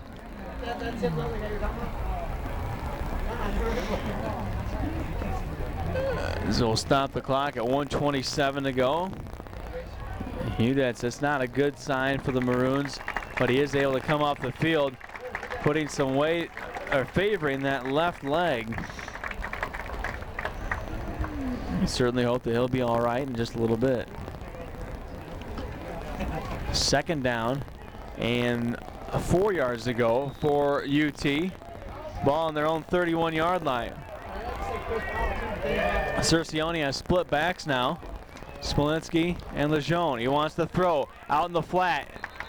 Incomplete, intended for Incomplete. Scott Lambrecht, 88-year intended receiver there for the Panthers. Third and 4. Yeah, both teams coming in, of course, 2-0 in the league. UT has already defeated one of the tough teams in this league, Rock Island. Moline is yet to play Rock Island, so whoever wins this game right here, maybe he has a little edge. But UT, if you look at them, if they can come back and get this win in their column, they might be able to kind of a cakewalk to win their first Western Big Six title in probably quite some time. Third and 4. This is a big play here for UT. Straight up high in the backfield. Cercioni running the option. Pitches out to Lejeune. Cuts back his direction. Cuts back again and is brought down for a loss of about 2 yards. And it's going to bring up 4th and long for UT, and they're going to have to kick it away. Yeah, Moline just continues to step it up when they need to, and they did it once again. UT had a very good drive. Their first time they got the ball here in the second half. Not the same here in their second drive so far here in the half. Nathan Lynn, one of your backs to receive this punt from Moline. Patrick Wren, the other one. They're going to let it hit. Takes a little bit of a UT roll. Flag comes whistling in from out of nowhere, and see what that's all about. Yeah, it was a very late flag. Almost, you wouldn't think there'd be much going on after that ball just kind of popped around. Especially when it's just rolling around. Yeah. And that came from well back by the line of scrimmage. Personal foul against UT. Personal foul against UT. Yeah, as I was talking about earlier, is UT after this, they've got home dates with Alleman and Galesburg in the next couple of weeks. Moline is at Galesburg and home against Rock Island. A little bit tougher road to hoe for the Moline Maroons, but if they get this win right here, they're holding down the top spot in the league. And still got Rock Island, though, ahead of them. Maybe a tough road to hoe for Moline, but that's why they got the Plowboys up front, as they call themselves, that offensive line. And Moline has declined that penalty. Figured they got better field position. What color was it? It's blue. It's Nikki Matthias, but she had to go out of town. Figured they get better field position on the punt than making the penalty re-kick after that. So 35 seconds to go, about out of time here in this third quarter of play. Moline up 10-0, have the ball again on their own 38-yard line. 24. McAdams Thornton. Nice run there by McAdams Thornton as he grinds his way up for about 4 yards. Met at the line of scrimmage and just kept those legs churning and got himself up enough for a good 5-yard gain. I'll tell you, you always wonder if those sizes in the programs are always correct. He looks a lot bigger than 6'2", 190.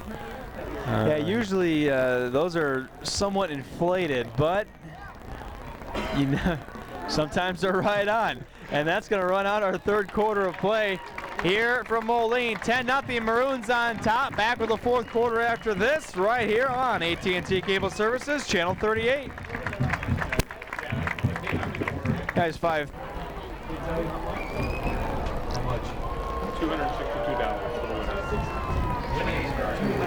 This is what it all comes down to, the fourth quarter here from Moline. Bill Isaacson and Corey Dan bringing you this game here on Channel 38 tonight. Hope you're enjoying it. It's a great night for football.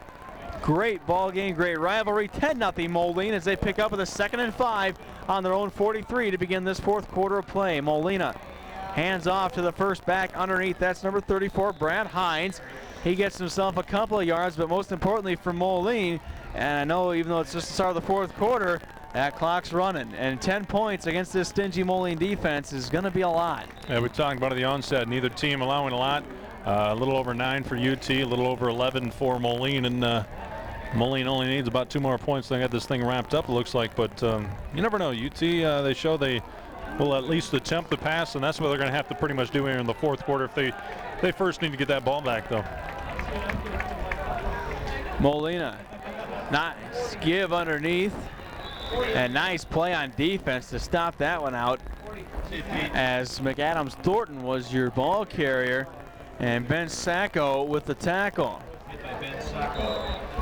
Yeah, that was a big stop for UT and the UT defense. Yeah, I figured if Moline got a little bit closer, they might even go for it on 4th down, but they're a little bit too far for them, and they're going to have to drop back and punt. And let's see how this punt return team of UT's does this time around. They've been kind of very inconsistent so far tonight.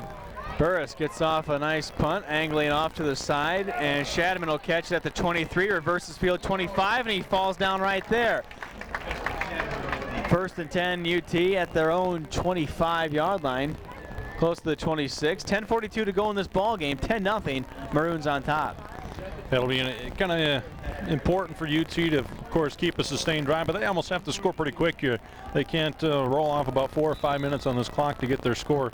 They're probably hoping for the big bust like Moline did early on with McAdams Thornton, but they need something big, and they need it in a hurry to get on the board at least to get things pretty much on track for them offensively. And UT will employ 1 receiver but 2 tight ends. Cercione gives to Shadman, the number 3 underneath. That is Justin Shadman. 44 on the tackle. Gain of about 4. Injured player on the field for UT.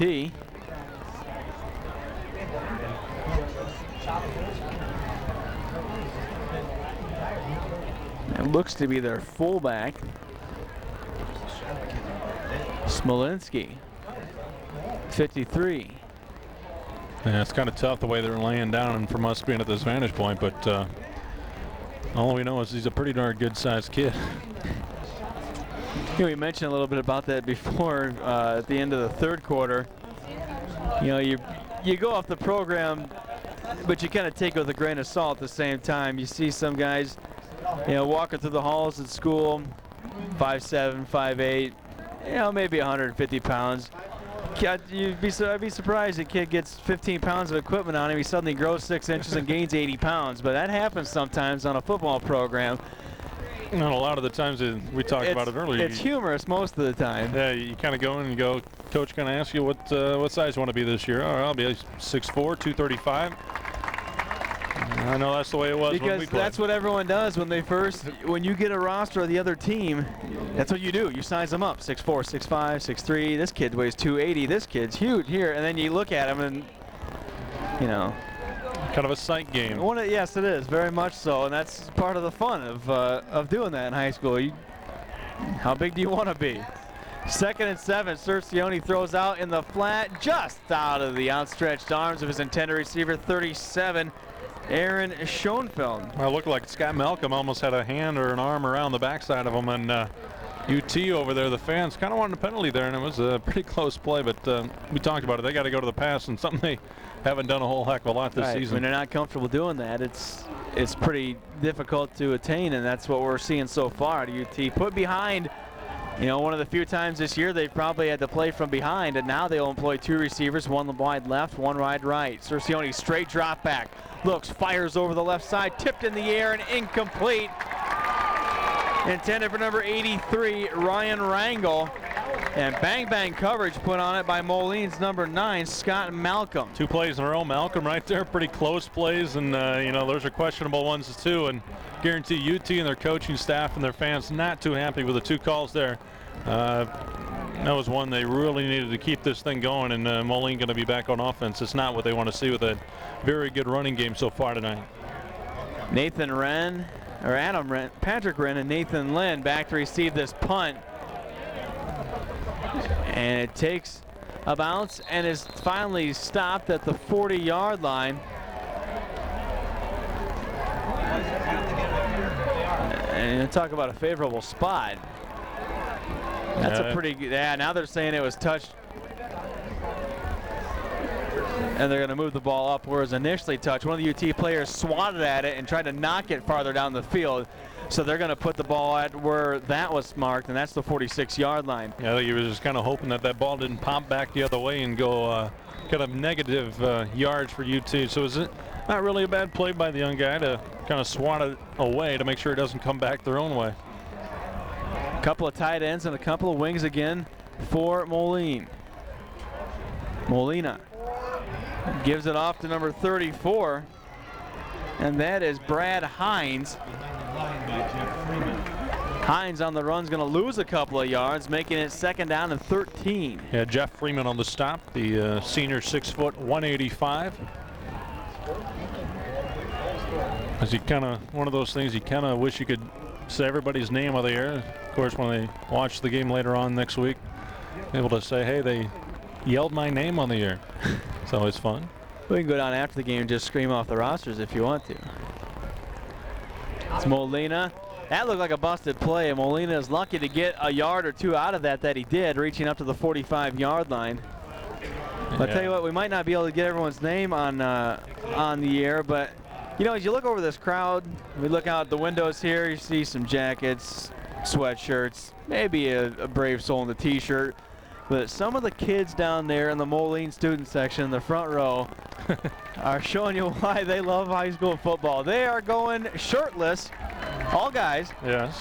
Painted numbers, painted whatever on them. Hopefully we can get a shot of them before the game's over. Those guys are marching to a different beat, that's for sure. But they love football. They're seeing a great game here as Molina scrambles out, cuts up to the 40, and tries to get back to the line of scrimmage. Can't do it. Loss of a couple of yards, but again, more importantly, he kept that clock running, and it's right now at 8.5 minutes and ticking. Moline, by the time they punt this ball away on 4th and 13, will probably be about at the 8-minute mark. Yeah, it was about 2 plays in a row. Looked like it was busted plays. And Molina should have been stopped about, well, the play before about 5 yards back, and that time about 10 or 15, and ends up making something out of nothing.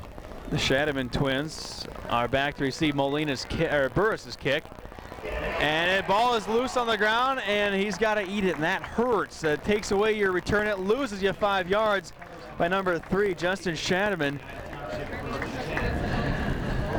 Lost the focus just a little bit, tried to make an over-the-shoulder catch, and got a little bit away from him. 8:05 left on this clock, and that's staring in the face of UT as they have to get something going here pretty quick. Took a very aggressive approach to start this third quarter, to start the second half off, and it looked like it was going to pay off with a touchdown, but the drive stalled out, and they've got to get something going here pretty quick. Cercioni wants to throw over the middle, intercepted, picked off by Moline, run back, and just short of the goal line is number 56, Chris Powell. Stepped in front of that pass, picked it off, hurdled a man, thought he was going to go in for a score, and then was stopped just short. And it's going to be first and goal, the goal for the Maroons inside the 5 at about the 2-yard line. That one right there pretty much put a dagger in all those hearts over there on U.T.H.S side. I tell you, they've been hanging in there. They've been, to my knowledge, the entire night of their passing plays, he's been really waiting a long time. That time it was really a kind of a quick hit. And he threw into a lot of traffic there, and Powell, boom, right there, big time, almost got it in for the touchdown. And they're about one play or two away from this thing almost pretty much being over. Well, we see Molina call his own number quite a few times in this situation in the last couple of weeks. Let's see what he does here. First and goal at the 2. 10-0 Moline. Molina under center. Wheels around. Gives it off to McAdams Thornton, and he is dropped back for no gain, bringing up second and goal. He actually lost about 2 yards on that one. Second and goal from the 4. McAdams Thornton with the carry, loss of about 2. Second and goal from the 4. Stopped by Brandon Cromwell. 7.5 minutes to go, so bad news for Moline. You didn't get in on that first and goal. Good news, clock's still winding. 7.5 minutes now to go in this ball game, and a touchdown here is really going to silence that UT stand on the other side. Molina wants to throw, rolls out, throws out in the flat for his intended receiver. Looked like his 89 Rice. Incomplete, and check that, it's number 80, his intended receiver, Nick Rainey. See on both sides, Molina now doing a little bit too. He's kind of waiting a little bit too long. He gets out there, pumps it right away. That's an easy touchdown. He's open by about 5 yards or so. And it's another one that they're kind of waiting a little bit too long out here, and that's kind of evident. These two teams don't pass a whole heck of a lot. Molina maybe a little bit more than his counterpart on the U2 side. Third and goal from the 4. Well, you don't want to waste this opportunity if you're Moline. Want to try and punch this thing in, 2 wings, and that's Lynn in motion. They pitch it out to him. Uh-oh, nowhere to go, and he's dropped down again. And that's going to bring up 4th and goal for Moline. Like I said, you don't want to waste this opportunity. You're given a gift. First and goal at the 2, and a chance to put UT away, but that defense is showing its pride and flexing its muscle, not wanting to give up that touchdown, because they think they still have a good shot at it, and if they can make a stop here, they just might. Yeah, we talked about it, the dagger in the heart, almost. UT can get out of this. Granted, it's a long haul, going about 80 or 90 some yards, 96 yards actually to be exact, if they can stop them here, but this is UT right here. They need this stop, or else they might as well just forget about this last 7 or so minutes of this ball game. Well, 6:53 to go on the time clock, and on the rest, it's 4s are wild. 4th down and goal from the 4. 10-0 Moline on top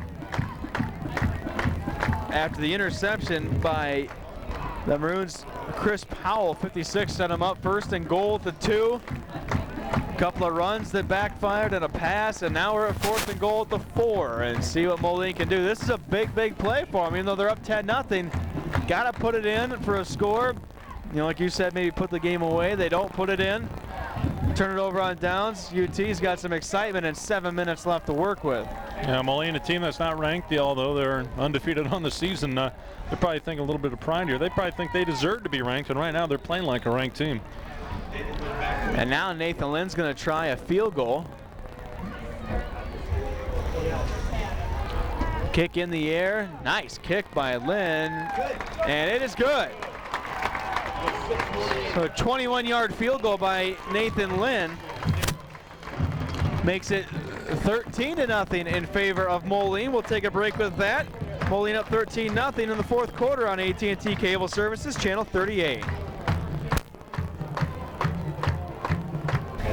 Back at Browning Field in Moline, and the Maroons are playing some great football here tonight. They're up 13-0 over a state-ranked team in United Township, and the Panthers got to be a little shell-shocked here. Not sure what's going on, but they've run into a very tough Moline team, and it's proven. 13-0 after a 21-yard field goal by Nathan Lynn as he kicks off. Line drive.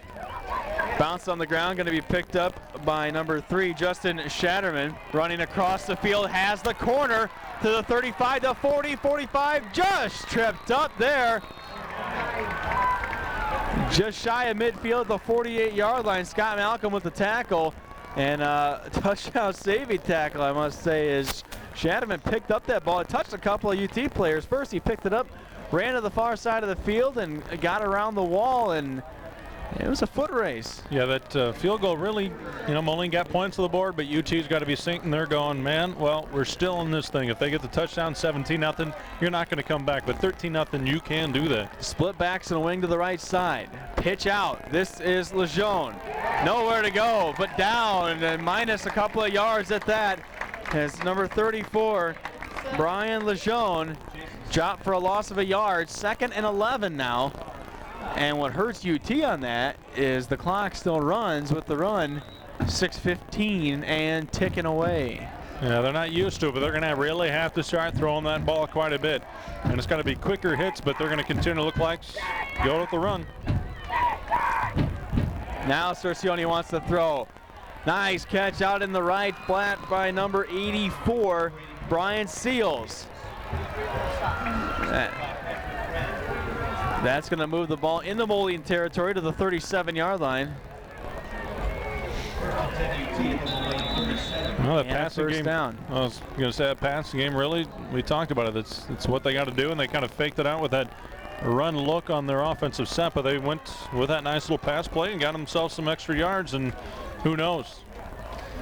Cercioni back under the line.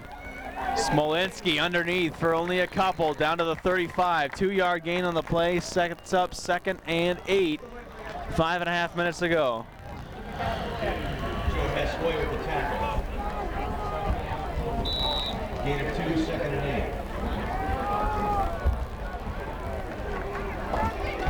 8. So 2nd and 8. Just under 5:15 to go here in this ball game. And Cercioni wants to throw, looks long, down the far sideline, intended for Lejeune, well overthrown and incomplete.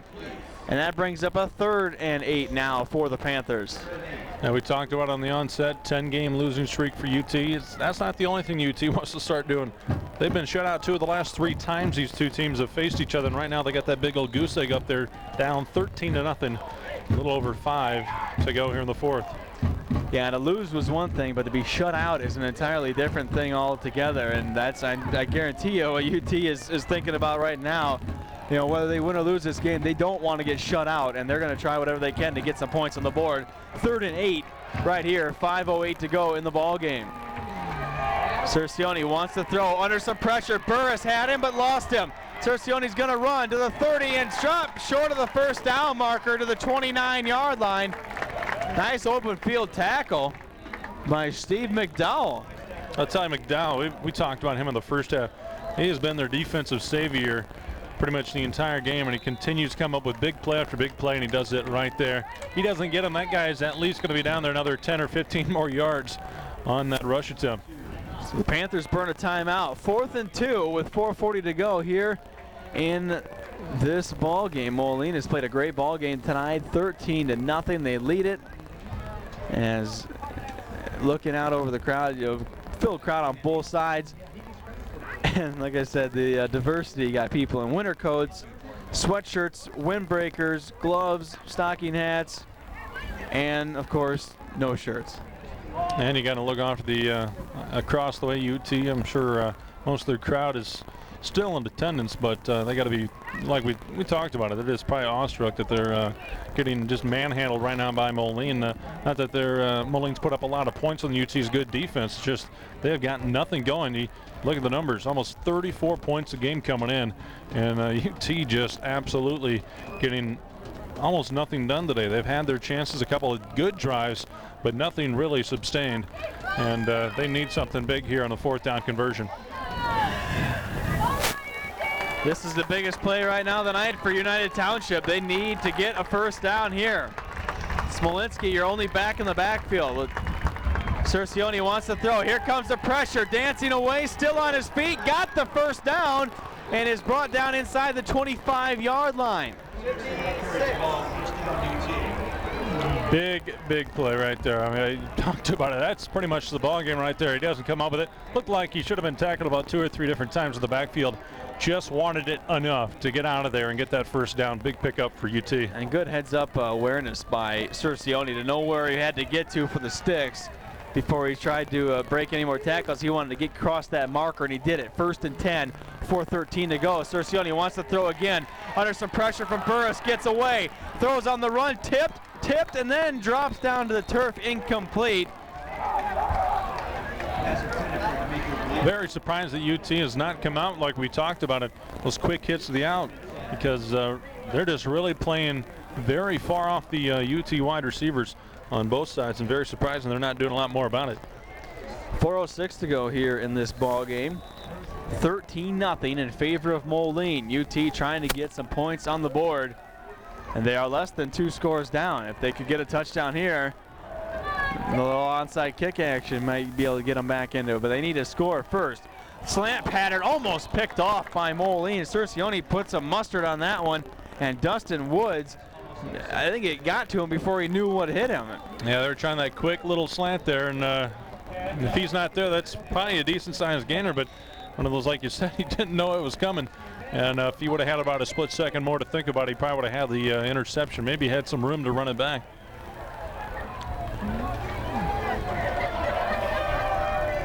So 3rd and 10 now, 4:03 to go here in this ball game. UT will split backs to the backfield, split receivers left and right.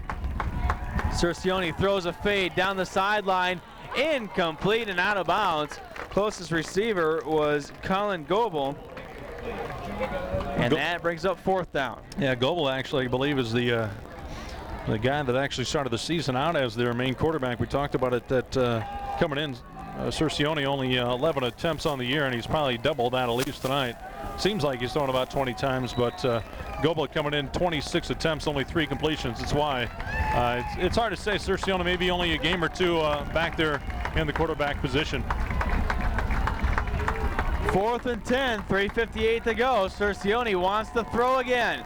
Throws it over towards the goal line. No, but a flag down. Where did that come from? I didn't see any kind of contact down there. A little bit too premature. Maybe a makeup call for those 2 that were close on Scott Malcolm earlier on, but I didn't see anything close to it. And well, wish we had a replay. We just don't have that handy to us, and this might be a big play. Pass interference against the Maroons. Wow. 3:52 to go. It's going to be 1st down on 4th and 10.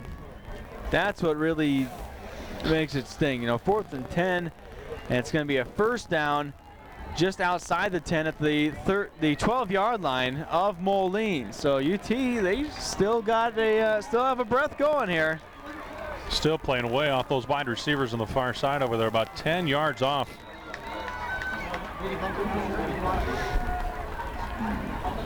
Cercioni spins around, gives off to Smolinski, rumbling down to the 5-yard line. Gain of about 7 on the play. It'll bring up a 2nd down and 3 with 3.5 minutes to go. Well, it appears that UT is finally getting on that scoreboard, and you got to look, of course, after that. Their extra points attempts have been blocked a lot this season, and that'll come into play possibly here tonight. Cercioni again gives it Smolinski. This time nothing doing, wrapped up at the ankles and stopped. He may have gotten a yard or 2, but it's going to bring up 3rd and short. 3rd and a yard for UT. 3:15 to go and running here in this ball game. Officials timeout there on the field, looks like. Maybe a measurement. And they have an equipment problem. Chris Powell. Referee smack him in the head. So you're all right. Get back in the huddle. I think he's fixing the chin strap. They are going to measure anyway, just to make sure how close they are. They're about a half a yard, or about that far, as the official says. And let's see what UT elects to do. 3rd down and 1 at the 3. 3:11 to go in this ball game.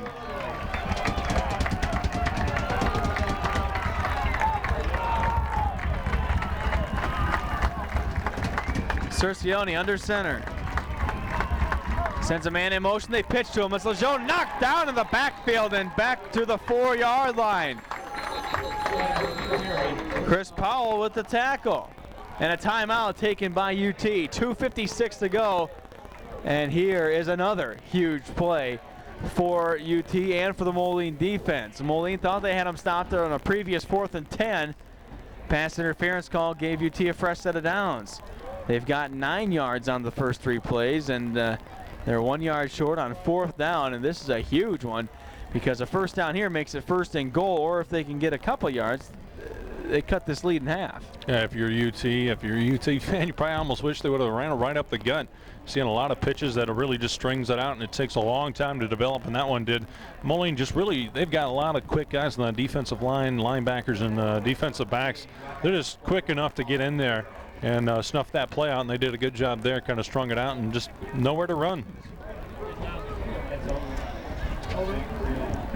Final score, Galesburg 28, Quincy 13. Some finals from around the league being reported in. Galesburg Silver Streaks beating Quincy. Sounds like a Rock Island winner tonight as well. Here we go, 4th and 1. Ball's on the 3. 3 minutes to go here in this ball game. Cercione under center. Wants to throw for it. Under pressure and sacked. Sacked by Chris Powell, who's come up with 2 humongous plays here at this last drive to give the ball back to Moline. 1st and 10 for the Maroons. Wow, what a big play. Tell you, big games defensively by 2 guys that sound a lot alike. Steve McDowell and Chris Powell, the 2 big guys tonight. McDowell with a bunch of huge stops earlier on and a couple of here, and now Powell, the interception almost in for a touchdown, and the play defensively by the Maroons so far tonight. Well, 2:52 to go. Moline, I can pretty much guarantee you they're not going to throw the football here. They're going to run this thing out as much as they can. Just send a man in motion, and Moline is going to keep it himself and dive ahead to the 15-yard line. Gain of a couple, but more importantly for the Maroons, it runs that clock. Yeah, UT fans now starting to make their way to the exits. Of course, they wanted to win more than anything, but they at least wanted to put some points to the board like we talked about it. This will be the 3rd time in 4 years, barring a turnover here or so, that UT's been shut out by Moline, and looks like the streak continues. Down to 2:20 to go here in this ball game. Molina with the 2 wings, and that's got to be too much time. Flag flies as Moline is taking a little bit too long to get that one off.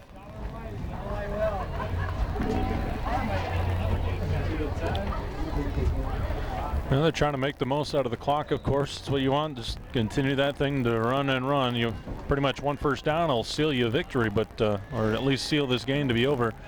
Hard to understand why you'd want to drive it all the way down there. You pretty much have a 13-0 win in your hands. Moline with the 2 wings split out. Send one in motion. They're going to pitch to him. That's 42. And that's Bob Stroop. Gets a few yards on it. Keeps that clock winding as we go under 2 minutes to go here in this ball game now, and a lot of the fans are heading for their cars.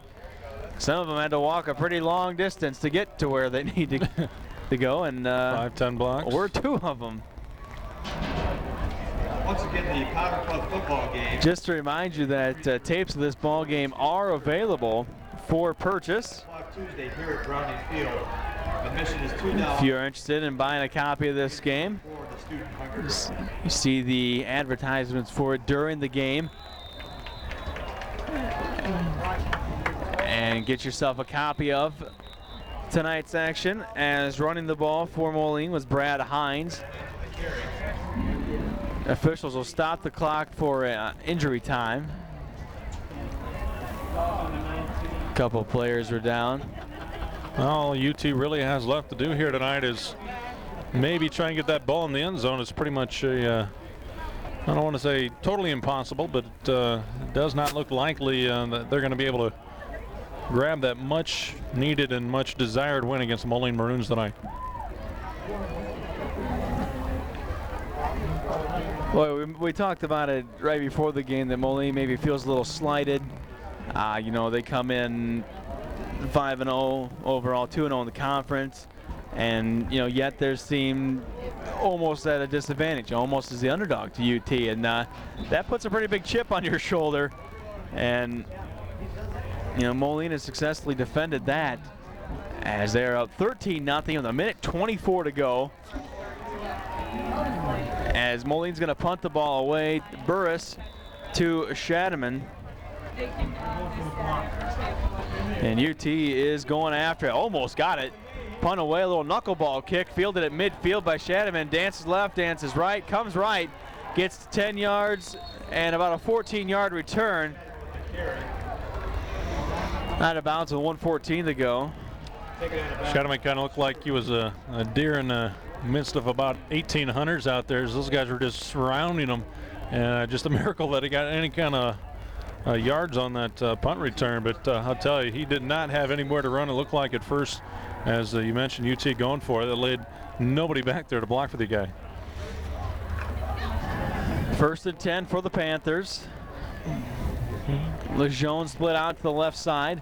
Cercioni rolls out to the right, wants to throw, throws off balance, caught, almost picked off, but caught by the big tight end, number 90, D'Amico Vallejo. And Dan Burris, the guy that almost got in there to get it, he was probably thinking maybe 6 points there if he makes the interception, but UT not giving up. They're going to try and get it in there.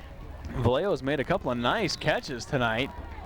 That one enough to move the sticks. 1st and 10. Nearing the 1 minute mark to go here in this game. Yeah, that's a guy that really is all the size that it puts on there, 6'3", 220. He is one big kid. Cercioni throws to the corner of the end zone, and the only one there is number 33 for Moline. That's Patrick Wren running it out to the 30, knocked out of bounds near the 30-yard line. Somebody got whacked over there, not really looking what was going on. Patrick Wren was the only player very close to that pass by Cercioni. Threw that a little too soon, I think. And he had some aspirations of running it out, and that should pretty much do it here from Browning Field. 55 seconds to go. Molino will probably just take a knee and let the clock run out and get themselves a big, big win here tonight in the Western Big Six. Move to 6-0 overall, 3-0 in the conference. UT will fall to 4-2 overall, 2-1 in the Western Big Six. It's like UT has Alleman coming up at UT's den, and Moline will be at Galesburg next week. So UT once again not able to figure out this little hex that Moline's got over them, and haven't won yet in the decade of the 90s. It kind of sounds odd, but it is a hurtful sight for UT tonight. One more kneel down by Jay Molina, and this one will be in the books. 25 seconds left. Molina's just going to run it out as long as he can. Now take the snap, and there's the knee, and that's going to do it. This ball game is over. Moline comes out with a big 13-0 win over United Township. And a great play ball game. Recap your scoring for Moline in the first quarter. It was a run by number 24, Jay McAdams Thornton, of 48 yards for a touchdown. Put Moline up 7-0. Then towards the end of the first half, Nathan Lynn connects on a 25-yard field goal. We go into the break at 10-0. And then in the fourth quarter, Nathan Lynn from 21 yards out. Again, good for the field goal. Your final score, 13-0. But a pretty well-played ball game tonight here from Browning Field. Yeah, you got to look to both defenses. You really got to give a hand to both. Moline, of course, just a little bit tougher tonight. They came in with the top 2 defenses in the league, and they showed it tonight. And 2 guys you got to look to defensively for Moline, Chris Powell and Steve McDowell. McDowell with a lot of great stops in the first half, a few more in the second half. And, of course, the big interception of the big sack by Mr. Powell to end this ball game more or less for the UT Panthers. Moline, big, big win for them as they're still undefeated. And that's going to do it from us here tonight. Again, a reminder, game tapes of this game are available And contact Jess Medina for those. But that's going to wrap it up. 13-0 Moline with the winner. For Corey Dan, I'm Bill Isaacson saying so long. This has been Western Big Six football on AT&T Cable Services, Channel 38.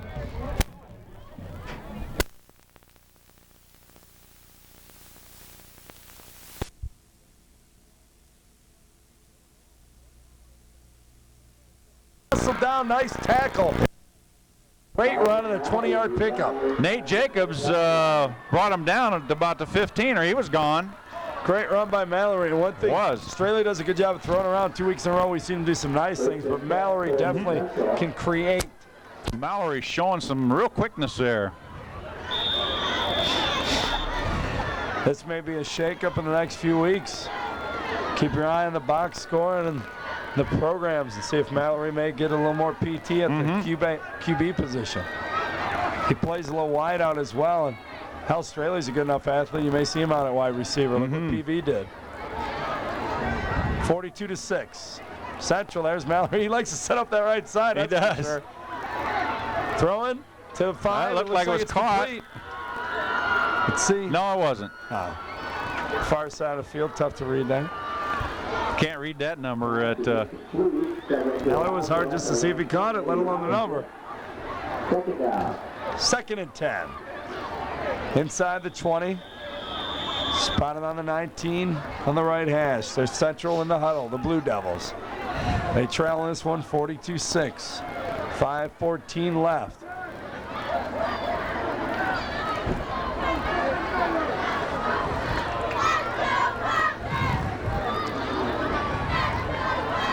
Different set in the backfield for Central. There's Mallory looking right. It's a draw. And it was stopped after about a 2-yard pickup. Sniffed out pretty good by, looks like number 52, Kyle Bernard. Brian Mitchell was the ball carrier. He picked up a couple. It'll bring up 3rd and about 8.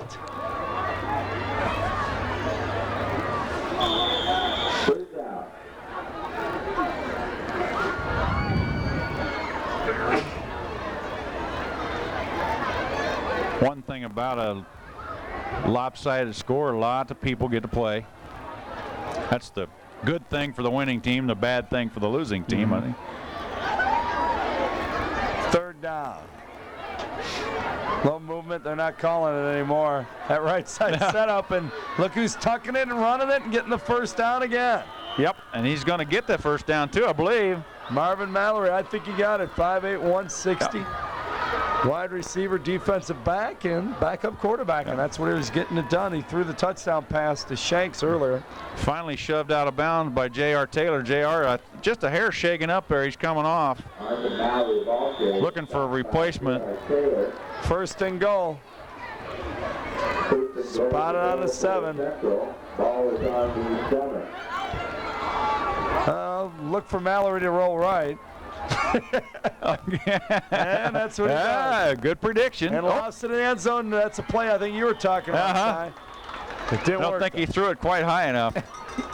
Threw it a little early, too. He wasn't quite in the end zone. Somebody really delivered a, Anthony Lewis was delivered a pretty good lick over there on, is that Howard? I mean, he is down. He looks like he's in pain over there. It looks like somebody landed on his ankle because the trainer runs out and attends to his ankle. 2nd and goal. Central looking to get the end zone for a 2nd time here in the 4th quarter. They give. Looks like Lee's back in there. That's 31, I think. Lucas Hill, yeah. Yep. He gets down inside the 5. It should be spotted around the 2. Good news is the clock continues to roll. There's a lot of truth to that. Comes Jason Kotz back out of the ball game, as well as Adam Less.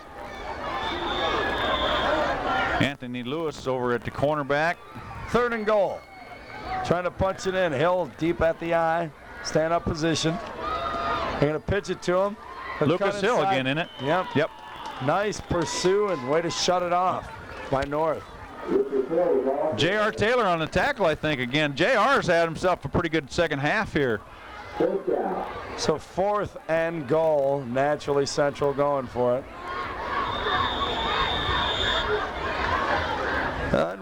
Mallory and see if he can make a thing happen with maybe an option to toss, maybe bootleg. I know he likes to go right, but maybe bootleg this left side. He might trick us and go left here, right? We'll see. 4th and goal. 3 minutes exactly left in this one. Yep. He's going to roll right. He's like that side. He's caught, too. And that, for once, he's snuffed out. He had a lot of success, but that time nothing doing. And once again, it's about the 3rd good goal line stand for North.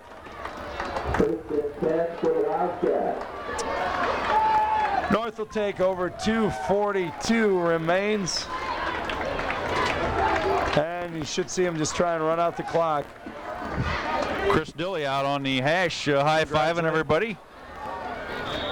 Congratulating his defense and deserving As well.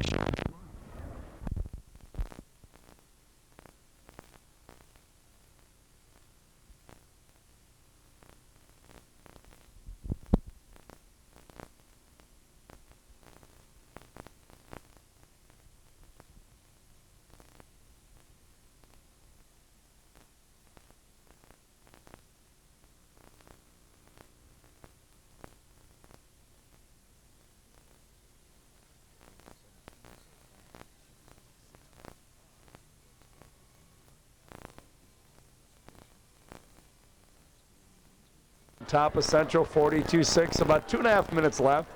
North will have to kick off from their own 20 after the safety. Little technical difficulty there. Not by us.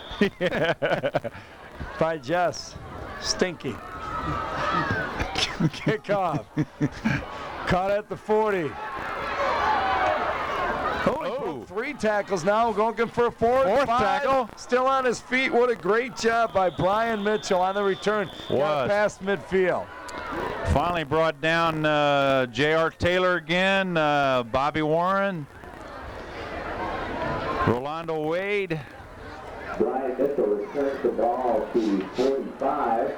Wildcat defense has played well tonight, Dan. They're flying around, making some plays, caused some mistakes.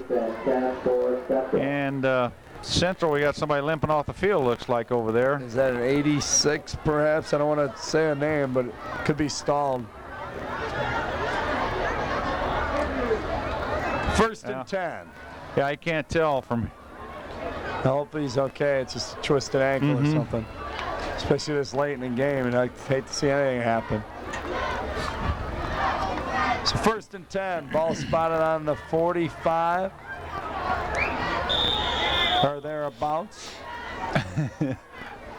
Somewhere near the 45. 2:27 left in this one. 42-8 is the score. Central with the ball, they trail. All kinds of movement. Once again, the refs are kind of hanging on to the hankies this time again. Open receiver. Oh! One of those tip, near pick, near caught. We've seen about 4 of those. It has to be Howard out there again. That big a target all in the mud. That's a good guess. I just asked somebody what time it was, but I just got adjusted with the audio difficulties. 10:05, I could have swore it was about 11:30. The way this one's drawn on. 2nd down, still 2nd and 10. Nick Ide in that receiver. Nick Ide, yeah, I was looking for a substitute. He's wide right. There's yet another fumbled snap. Center exchange. The quarterback's been the trickiest play, most difficult play probably tonight. Central recovers. Once again, the good news is that's a run play, and the clock continues to go. 3rd and 10. I am wondering if Central only had 10 men on the line on the field that play. They had flanker right. Must be the weather. 3rd and 10. Minute 45 and counting. Mallory at quarterback, receiver, you see him far up in the top of your screen, steps off the line. Runs into his fullback, rolls right where he's set up and done well. Pursues, loves it up. Incomplete. Almost picked off by J.R. Taylor, intended for number 85 for Central, Nick Bates. Mallory has made it interesting, I'll give him that. Yes, he has. On the way down, he threw that ball about 30 yards. 4th down. Could be the final play here for Central. It's minute 28. Well, congratulations to the North Wildcats picking up their first win here tonight to go to 1-3 in the MAC. Central, sad but true, in the basement at 0-4.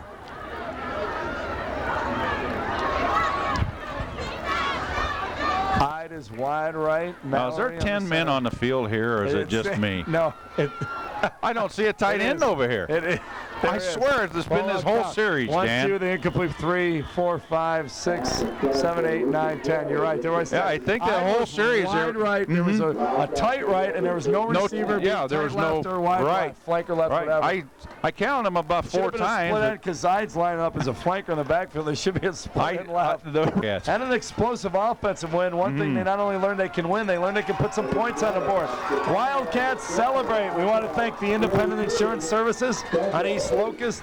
The telephone number to call, 383-5559, for sponsoring tonight's event. Once again, turn to the Cox Communications Channel 38, Western Big 6, and the Mighty Mac. They give it to y'all on Cox Communications Channel 38. For Family Ties Productions, Jess, Cy, and myself, have a good evening, everybody.